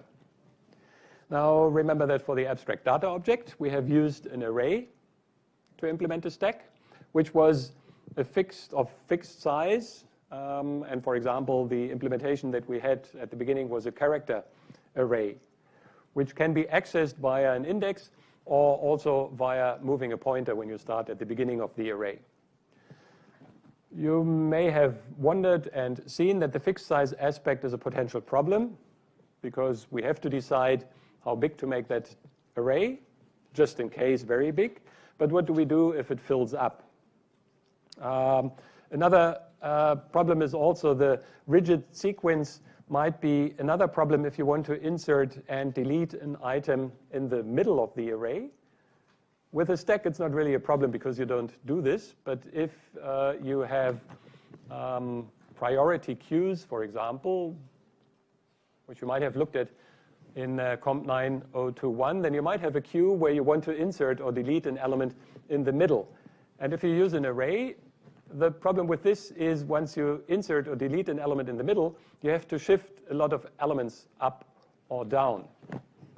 Now this can be avoided with a more dynamic data structure for stacks, for instance. And just to illustrate the point that I've just made, if you have an array and you want to insert a variable, here you might view this as a priority queue where you want to have these numbers sorted. And you want to insert, in this case, the element 4. Then you have to find the location. Then you have to shift all these elements further up and then insert that element in here. If the array is very, very large, then that requires a lot of numbers to be shifted. The same happens when you want to delete an element. Suppose you want to delete the number 3 here. In our standard implementation of a stack as an array or a priority queue as an array, you would have to find that element. 3 is here. Delete it and move all the elements that you have here one place down in that array. So all this can be avoided if we use a more dynamic structure to put elements into a sequence. And this is something that you very well know from Comp 9021, a so-called linked list, where rather than having that strict sequence of elements, we allocate elements individually and link them together as a chain. With the help of dynamic memory allocation, we can now do this. We can, every time that we want to add an element to a chain like this, we can create memory for one element. And every time we want to delete an element, we can delete it, redirect these pointers, as we always do with linear lists, and free the memory that has been occupied by one of these elements. So linking elements together as a chain, as you would have learned in 9021, has the advantage that insertion and deletion have minimal effects on the list overall, and also that you only use as much space as needed for values. You don't have to declare a very big array that might even fill up. You will just always only need the space for all the elements that occur in a linked list. Now, how do we realize a linked list? Dynamically created in C. In order to do this, we need code that contains for every element a value. If we have a linked list that just consists of integers, then all we need is an integer, as well as a link to the next node. In C, we would define such nodes as, using exactly that syntax that we have here, which uses the combined type-def definition for structures that I have just introduced. You would say that one particular node is of type node T, node type, consisting of all the elements that I need to store. If I have a linked list of integers, I just need int data, one integer, and a pointer to the next element. Now, the pointer to the next element should be of the same type as the node itself. And this is why I'm using struct node here, directly inside of that definition, saying that I need a pointer to that struct node to indicate the next element.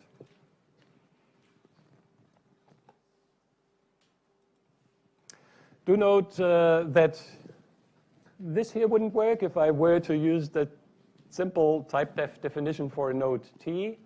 Then the compiler would complain, would provide just a simple syntax check. I'm using a type node T, which hasn't been defined before, because that node T is only defined as the name for that struct afterwards.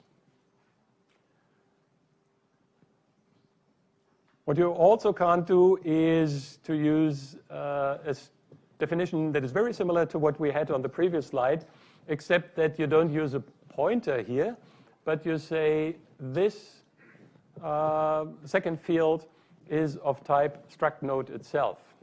Now, why does that not work? Because the system, when it tries to calculate how much space is being needed for a structure like this, the structure would have to satisfy that the size of the whole structure is the size of an integer plus the size of itself.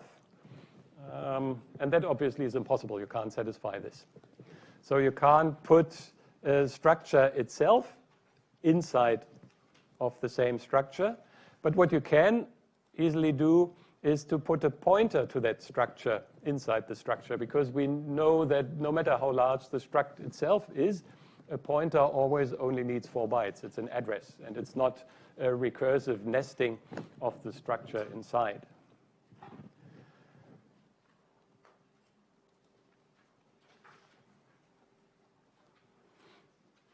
Now, in this way, we can generate or define linked lists. We have now defined individual nodes, and I suggest that this is a good time to have another break.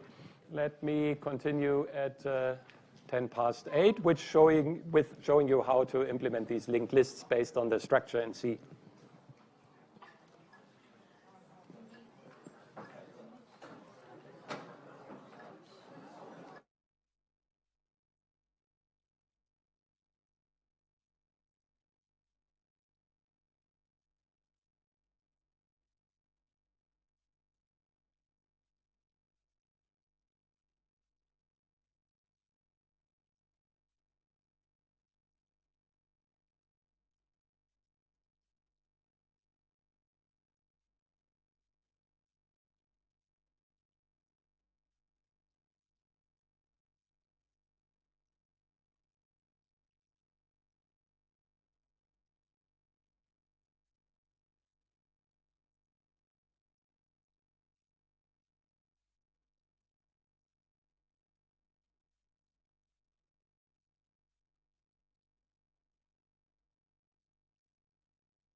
All right. Last part for tonight.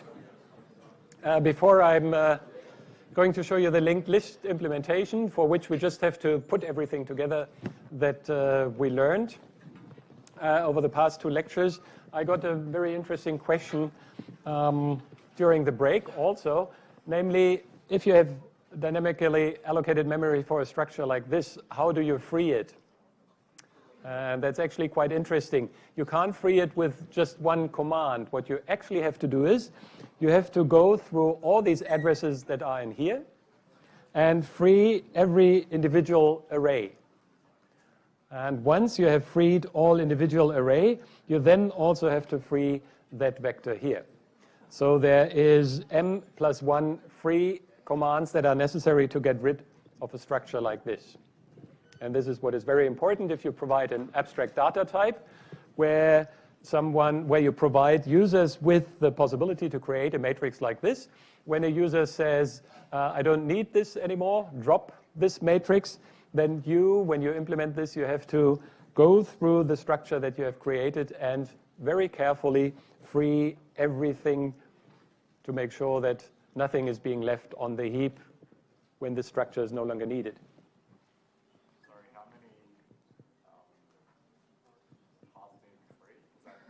m+1. So you have to free every individual row, and in the end, you have to free the vector of the addresses for the rows. And you have to do it in the right order. You have to free the rows before you free the addresses for every individual row, of course. We will see a similar freeing operation when we look at linked lists. When you throw away a linked list, that also requires a bit of effort because you have to throw away every individual element. So let's see what we do when we implement linked lists. To represent the linked list, we need, first of all, a pointer to the first node, to the beginning of the list. And we call that just the list pointer. We might call the type pointer to a node a list type, and then we can say we have a variable called list of type capital L IST, which is a pointer to the structure of type node. This points to the head of the list, and then suppose we have a linked list with, in this case, 5 elements. We would have individual nodes of type node, which, in case of integer linked lists, consists just of an integer plus a pointer to the next element. And the standard way of indicating the end of a list would be that the next pointer has value 0, or in other words, the symbolic constant null. We call the first element that you would have done in comp 9021 also the head of the list, and sometimes the tail or the last element is known as the tail of the list. You may also have discussed doubly linked lists. I'm not sure whether you talked about this in 9021. In this case, you would not only have a pointer to the next element, but you would have another pointer to the previous element. We know that linked lists are more flexible than arrays because values do not have to be adjacent in memory. They can be all over the place, whereas an array is really static. Values can be rearranged simply by changing pointers. The number of values in particular can change dynamically. You only need as much space as you have elements in your list.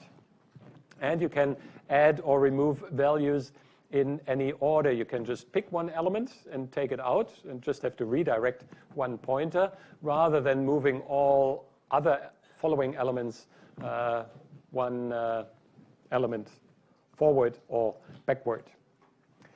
The disadvantage is that it is not really difficult to get pointer manipulations wrong. What is also needed is you have that each value requires storage for a next pointer.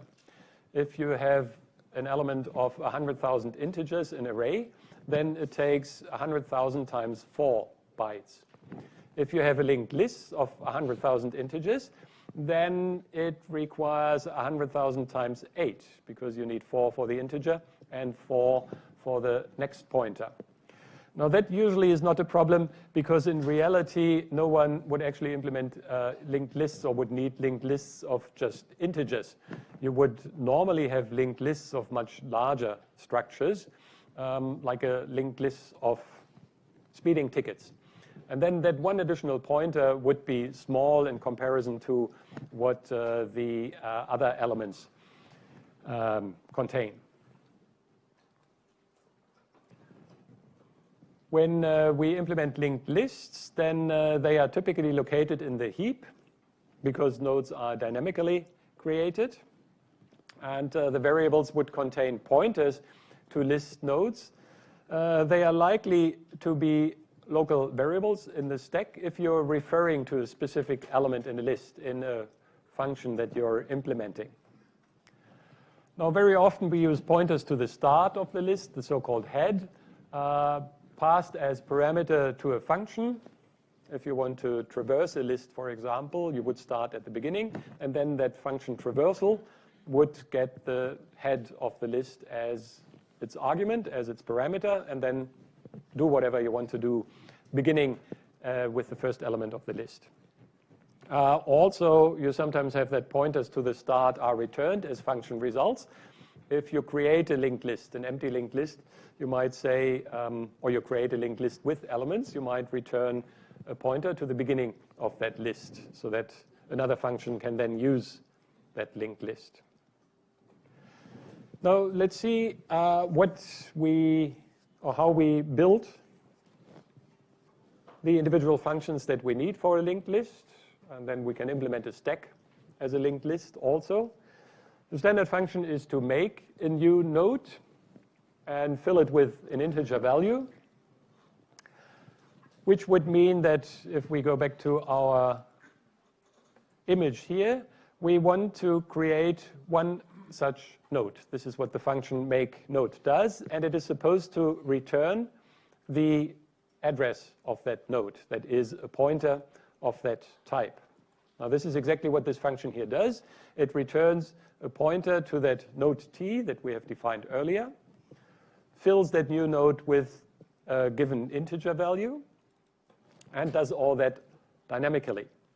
That is, we are allocating space for one element of that node type, assign the result to a pointer to that node type, which we call new. We make sure that we get the 8 bytes that we require. This should always be the case. And then we initialize the element with the data gets the value that we want to have it initialized with. And here we say the next pointer points or is initialized as null. We haven't inserted this element into a linked list just yet. We can say that, therefore, the next pointer should be initialized as null. Here you see the syntax at work that I've mentioned at the very beginning of today's lecture. We have a pointer to that struct that has two fields, namely the data field and the next field. And we can access these fields from a pointer with the help of that arrow-like syntax. And then, as a result, we get back the address of that new node that we have allocated memory for. So at the end of creating a new node, forget everything else that you see here, we would get one such single element with the data field filled with whatever we said it should be initialized with, and a pointer that it would look more like this. The pointer at the beginning would be null.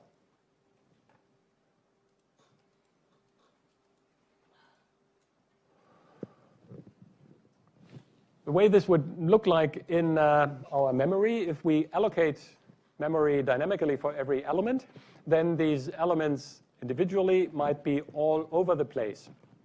So we might have a list variable somewhere in our function that points to the head of the list, and the list itself is anywhere in the heap and can be very distributed.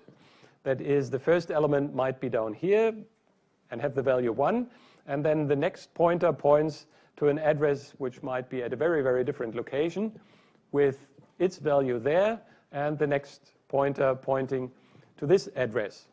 And you might have the case that there are two elements that are linked and happen to be at consecutive addresses in your heap, but this is not necessarily the case. So you can't just iterate through these addresses. The way to iterate through a list would always be to use these pointers to access and find the next element. This all depends on malloc, where the nodes will actually be created in the heap. Now let's have a look at a quick and simple exercise. Suppose all you have is this function make node. How would you use that function make node to create a linked list that has 3 nodes that you want to fill with values 1, 42, and, well, in this case, 9024?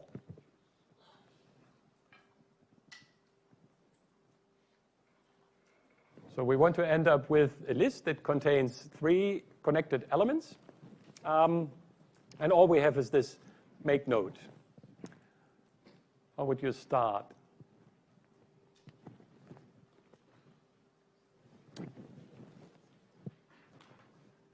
Any idea?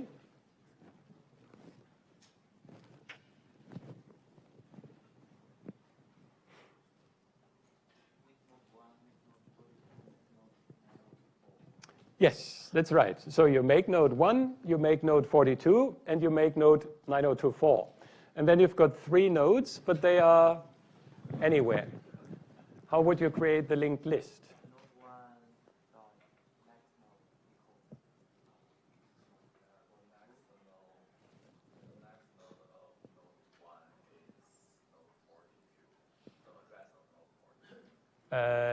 Yes, and then the next node of the node in where 42 is would then point to the address of where 9024 is. Yes, that's exactly right. So you create these 3 nodes. You have to use variables to make sure that you remember the addresses, and then you have to insert these addresses into the next pointers of the respective previous node. And to do that correctly in the correct syntax, you might not even need these auxiliary variables. You can do that directly and say you start with a variable list and the first node, where the next node would then point to null. But then you replace the null in the first node by the address that you get from another make node. And you can then directly say list next next should be the next new node 9024. And in this case, list would point to the first node, which carries the value 1. The next pointer would point to the next node, which carries value 42. Its next pointer would point to 9024. And 9024, the next pointer would be null, which helps you recognize the end of that list. So that's how you can create and connect individual nodes into a linked list. Now let's see how we can iterate over a linked list when you want to manipulate the list elements. In the very simple case, you might want to just print all the elements, or you want to search for a particular element, etc. Then what you typically have is a pointer to a current node that you use to iterate through the list, which then allows you to access the data in the current node. And once you have processed the data, you can move to the next element in the list by accessing p arrow next. Now, when you want to write a function or a piece of code where you start with the head of the list and then you want to iterate through that list, you would use your running vector, or your running pointer, I should say, to point at the first node, head. You would do whatever you need to do with the data at p, and then change p to point to the next node. The iteration then would terminate when you have reached the end of the list. Now this is quite similar to using a pointer to search or to iterate through a string, which is null or 0 terminated.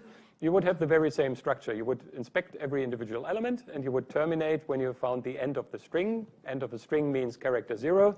Here, end of the linked list means you have found the null pointer. So this is the standard way to implement this. You have a pointer to an element of type node t.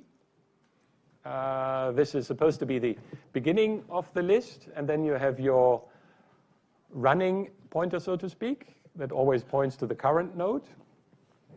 Then you would begin by setting it to the first element, and your loop would say that as long as p is not the end of the list, or as long as you haven't reached the end of the list, indicated by p is now the null pointer, you would do something with p's data, and to move to the next step in the iteration, you would set p to p next, which corresponds to p++, or p equals p plus 1 in a standard iteration. But we can't use p plus 1 or p++, because in these linked lists, these elements can be all over the place, and we cannot rely on the fact that they are just like an array following each other. Now there's an alternative way of iterating or doing exactly the same loop using the for syntax with the three components: the initialization for the statement that is always executed at the beginning of the for loop, the check that always happens to decide whether you want to continue, and the statement that is always executed at the end of a for loop before you continue with checking whether you should do another iteration. And this while loop that we have here has exactly the same effect as this for loop. And you would see that half of the programmers would prefer the while loop, and the other half would prefer the for loop syntax.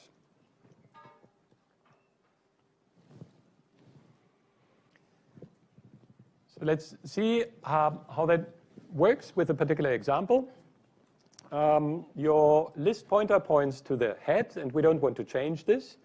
But we do have another pointer p, which is our, so to speak, variable running pointer, which at the beginning would get the same address as list. So you would start here. And then you would do something with that value. For example, if you want to print all the elements in the linked list, you would just print 1. In the second iteration, at the end of the for loop or at the end of the while loop, p would be set to p next.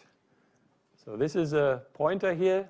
P arrow next would give you this address. And if you say p equals p arrow next, the effect would be that it now points to the next element.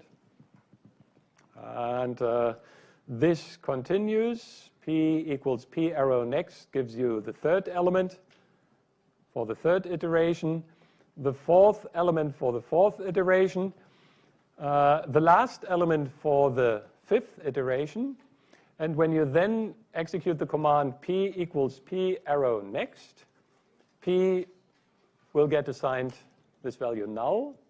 And then both the while loop or the for loop, depending on which you have chosen, would terminate, because now p has the value after you've executed p equals p arrow next has the value null, and therefore the continuation condition p is not null will no longer be satisfied. So you see that this is how both loops will terminate. You still know where the beginning of the list is, and your running pointer has been assigned the value null.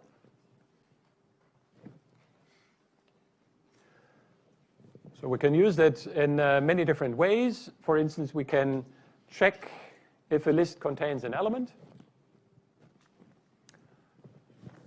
This requires the head of the list as an argument where you want to search for an element and the value that you're looking for. The function is supposed to return an integer, either true or false, 0 or 1. And it, in this case, uses the for syntax. You start at the beginning of the list. Until you've reached the null pointer, you move to the next element in every iteration. And all you do here is to check whether the data of the current element is the number that you're looking for. As soon as you've found it, this function just returns 1 to answer the question, yes, the element is in the list. And if you went through the entire list without ever executing the return 1 statement, it means that you have reached the end of the list, the null pointer, without ever having found that element, and therefore you return 0. So that's a function that just returns the answer to the question yes or no, is the element in the list or not. You might want to write another function where you do return an actual pointer to the element that you have found, and that would then mean that the return statement here would just return p, the address of the element which contains the number that you were looking for. But that, of course, would mean that the return value here should not be int, but it should be a pointer of type, or a value of type pointer to node t. And what such a function would normally return if you don't find a number would be the null pointer, indicating that the element has not been found. Here is another example of exactly the same structure for a loop. This prints all elements. You start, as before, at the beginning of the list until you've reached the end of the list. The iteration statement is the same. And then here I'm printing the data in a nice format so that it will always use 6 spaces for every number, just in order to be able to see that there are different numbers when they are printed in one single line.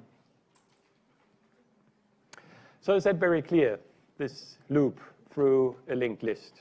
You would have seen something, not in this syntax for C, but something very similar in Comp 9021.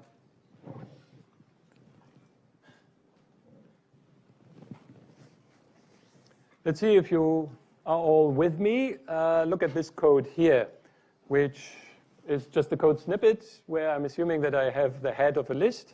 And then I'm doing this. Node t, I start at the beginning of the list. While p is not null, I print p's data. And then I do this. If p arrow next is not null, I say p equals p next next. Else p equals null. What does that function do?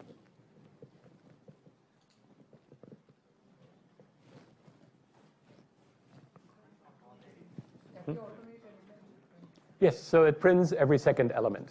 That's right. Instead of moving to the next element, in every iteration, you move to the next element after the next element, which means you print element, as you said, 1, then element 3, element 5, and so on. One thing that I haven't had in my previous while or for statement was I did have the check that I've reached the end of the list, but I never had anything like this. Within the loop, I didn't check for the null pointer. Now, why is that necessary in this case?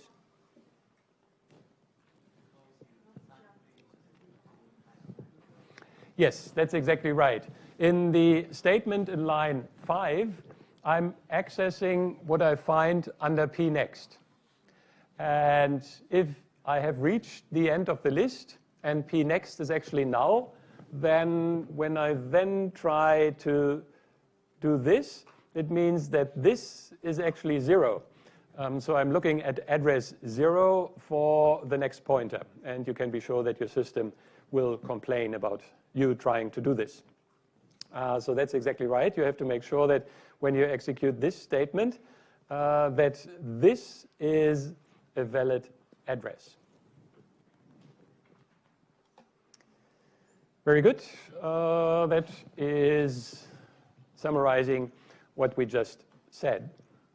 The if statement in particular ensures that you do not attempt to assign an invalid address to p when we execute line 5, which was this line that I've just talked about. Well, we have had the show LL as a function that iterates. So we use a for loop here. Does anyone have an idea of how you can rewrite this function as a recursive function? So rather than using a for loop or a while loop, I'm thinking of implementing this showing or printing all the elements with the help of a recursive function.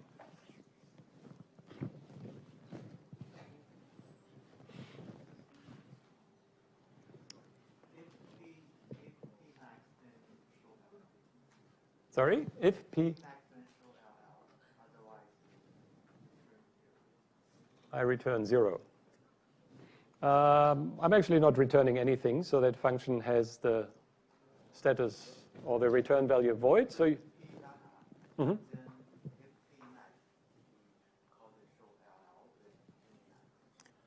Okay, so what you're saying is you print the data, and then if list next is not null, you recursively call the function. Is that your suggestion? That is almost good. There's one small thing missing in that function, and that is what happens if someone calls the function with an empty list. Because you said the first thing that you do is print list data. And if someone happens to call your function with null as the head of the list, then you would try to access something that doesn't exist. Your recursive call makes sure that it always exists. But if the function itself is called with a non-existing pointer, then your function would crash. So that is one thing that you also have to take into account with that recursive definition. But other than that, this is exactly what you would do. So that is what I have here. And it just adds that one if condition. Namely, it checks whether the list that you get is not null. And if you do it in this way, you check it before you actually get into it, then you don't have to check it again. So it's exactly what you have proposed, except that the null check happens at the beginning and not to decide whether a recursive call should be done or not. Now that function would do one more recursive call than you would do, because it would do a recursive call with null, but this would have no effect. It would just say this condition is no longer satisfied, and therefore this function, it doesn't even return anything. It just does nothing if you call it with null. And I called it print LL just to distinguish it from the show LL that we had previously. Now, that is iterating through a linked list. And bear with me for the last 10 minutes. Now we have to see how we can manipulate a list and how we can deallocate space that we have used for a list. Here is a function that inserts an element at the beginning. You get as an argument the pointer to your current list and the value that you want to insert into a new element at the beginning. What this function does is it first of all creates a new node, puts the value d inside of that new node, and then says new arrow next is the head of the list that you just got.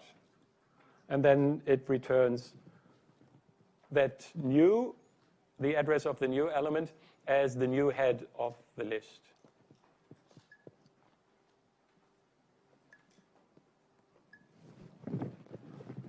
Now, I think it is relatively clear what this function does, but if it is not, what I always like to do is, in particular for these, as I said earlier, pointers, in particular for linked lists, it always helps a lot to draw how functions are being implemented. Suppose this is your current list. That blob here should just say null. It's the end of that list. And you want to add an element at the beginning, then this function that we have just seen creates a new node. So this is list pointing to the beginning of your current list. you create a new node, insert the value v, or I should say d, because this is how I called it in this function here. So this is our d, and then the next pointer for that new element, which is this, new arrow next, gets the same value as list. So it does point to the beginning, to the head of that list. And you can see the result is now the same list, but with one element added at, it's trying to kill me, at the beginning of the list. So this is exactly what these 3 lines in that function do. First create a new node, then redirect the next pointer, which is initialized as null, to the head of the old list and return pointer new. Now have a look at the second function that is defined on that slide to delete the first element. What we should do for this, if we look at that picture again, now suppose our current list pointer points to the first element. We want to get rid of that head element. The result then should be a pointer to the second element without that first element. What the function on the slide does, it first of all ensures that I'm not trying to delete a head element of an empty list. Otherwise, well, it is a very simple check that is being done here with the assert. It will just abort the program. Then it says take an auxiliary variable head that points to the same address as the list. Or I should actually point to the beginning of this structure. This becomes less readable. So the head points here. Ignore the red. And secondly, it says that the old list pointer, which was this, is now being redirected to list arrow next. So list now points to here. And this is all good. It is the start of the list that I want to obtain without the first element. But I also have to make sure that I free the memory that has been occupied by this element here. And this is the purpose of the free head statement in the actual procedure before I'm returning the list itself. And I can safely call free head, because if you remember what make node did, it was creating the memory for exactly that element here. So the address is a valid address in the heap for which memory has been allocated before. And free head then removes that occupied space.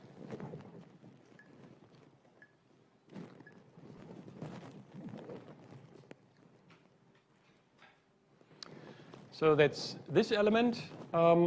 Deleting a specific element can be done in 2 different ways. You can write it iteratively or recursively. What I show you here is a recursive definition, which says that you don't want to delete an element from the head necessarily, but an element possibly in the middle of the linked list. Now what it does is that it checks whether the list pointer that you get is the null pointer, in which case it doesn't complain, but it says deleting an element is not possible. I just return the list itself. I could have equally returned null. Else, if list data is the element that I want to delete, then the recursive function here applies the function that I had on the previous slide. It gets rid of the head of that list, which would return a pointer to the next element.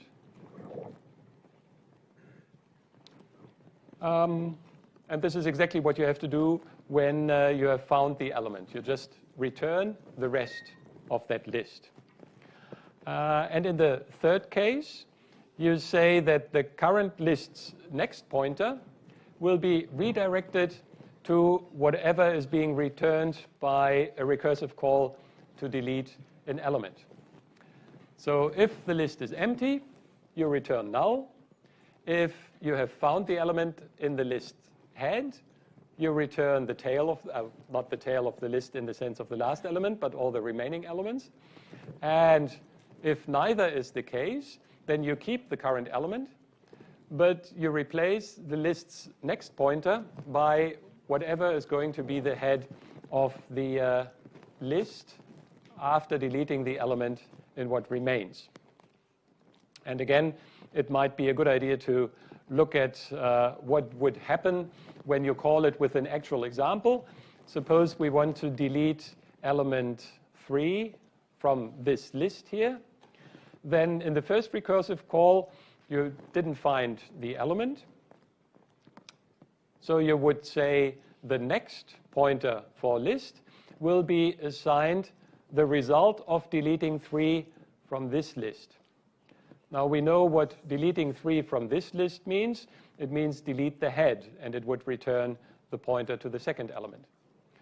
So then the statement redirect the pointer list next to the result of deleting the element from this list would redirect this pointer to the result, namely to 5.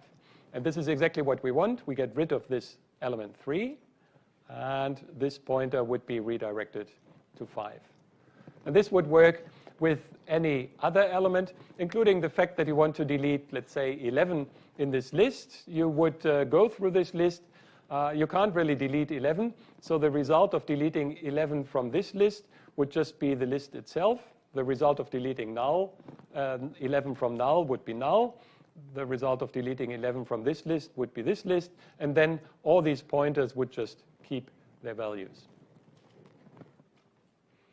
So that's how you can do it recursively. It might be a nice exercise to try to do the exact same thing with the help of an iterative function.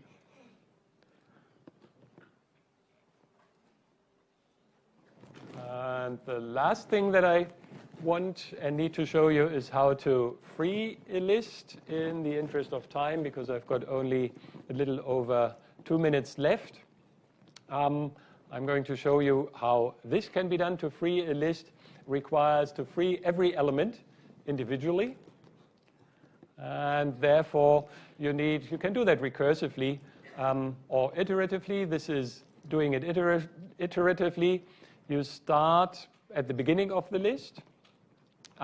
You keep a variable temp to record the pointer to the next element before you free the head of the list. And then you set your running pointer to the temporary element.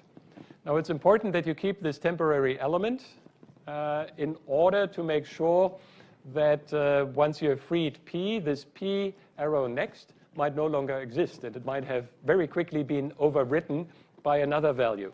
So it is very important that you remember before you throw away the head where the next pointer in the head was pointing to. And then you do that iteratively until you have reached 0. And then you have destroyed one element after the other. It's a bit like going through the list when you want to print elements or find elements. The last thing, but maybe I'm going to skip over this, is putting it all together, this linked list implementation, into a new implementation for our stack, which now doesn't use a fixed size array, but uses a linked list. And I think I can stop at this point. This is where I will get back to next week. This is only one thing that I want to show. Let me point out, because I've prepared that, this time, I've got time to do this. The main theme for this week's problem set is obviously for you to exercise dynamic data structures, and it might be a very, very good idea for you to do this before you look at the assignment and start doing the assignment that will be released next week, tomorrow, as I said. So do that problem set first. Wait. Still a few seconds. First two exercises test your understanding of memory allocation and deallocation. Then the next 3 exercises ask you to look at using dynamic memory allocation And there's a very nice challenge exercise, which again, I'd be curious if anyone can find out how to do it. Split a linked list into 2 halves without going through the linked list twice. And with this, I'm done for today. See you next Tuesday.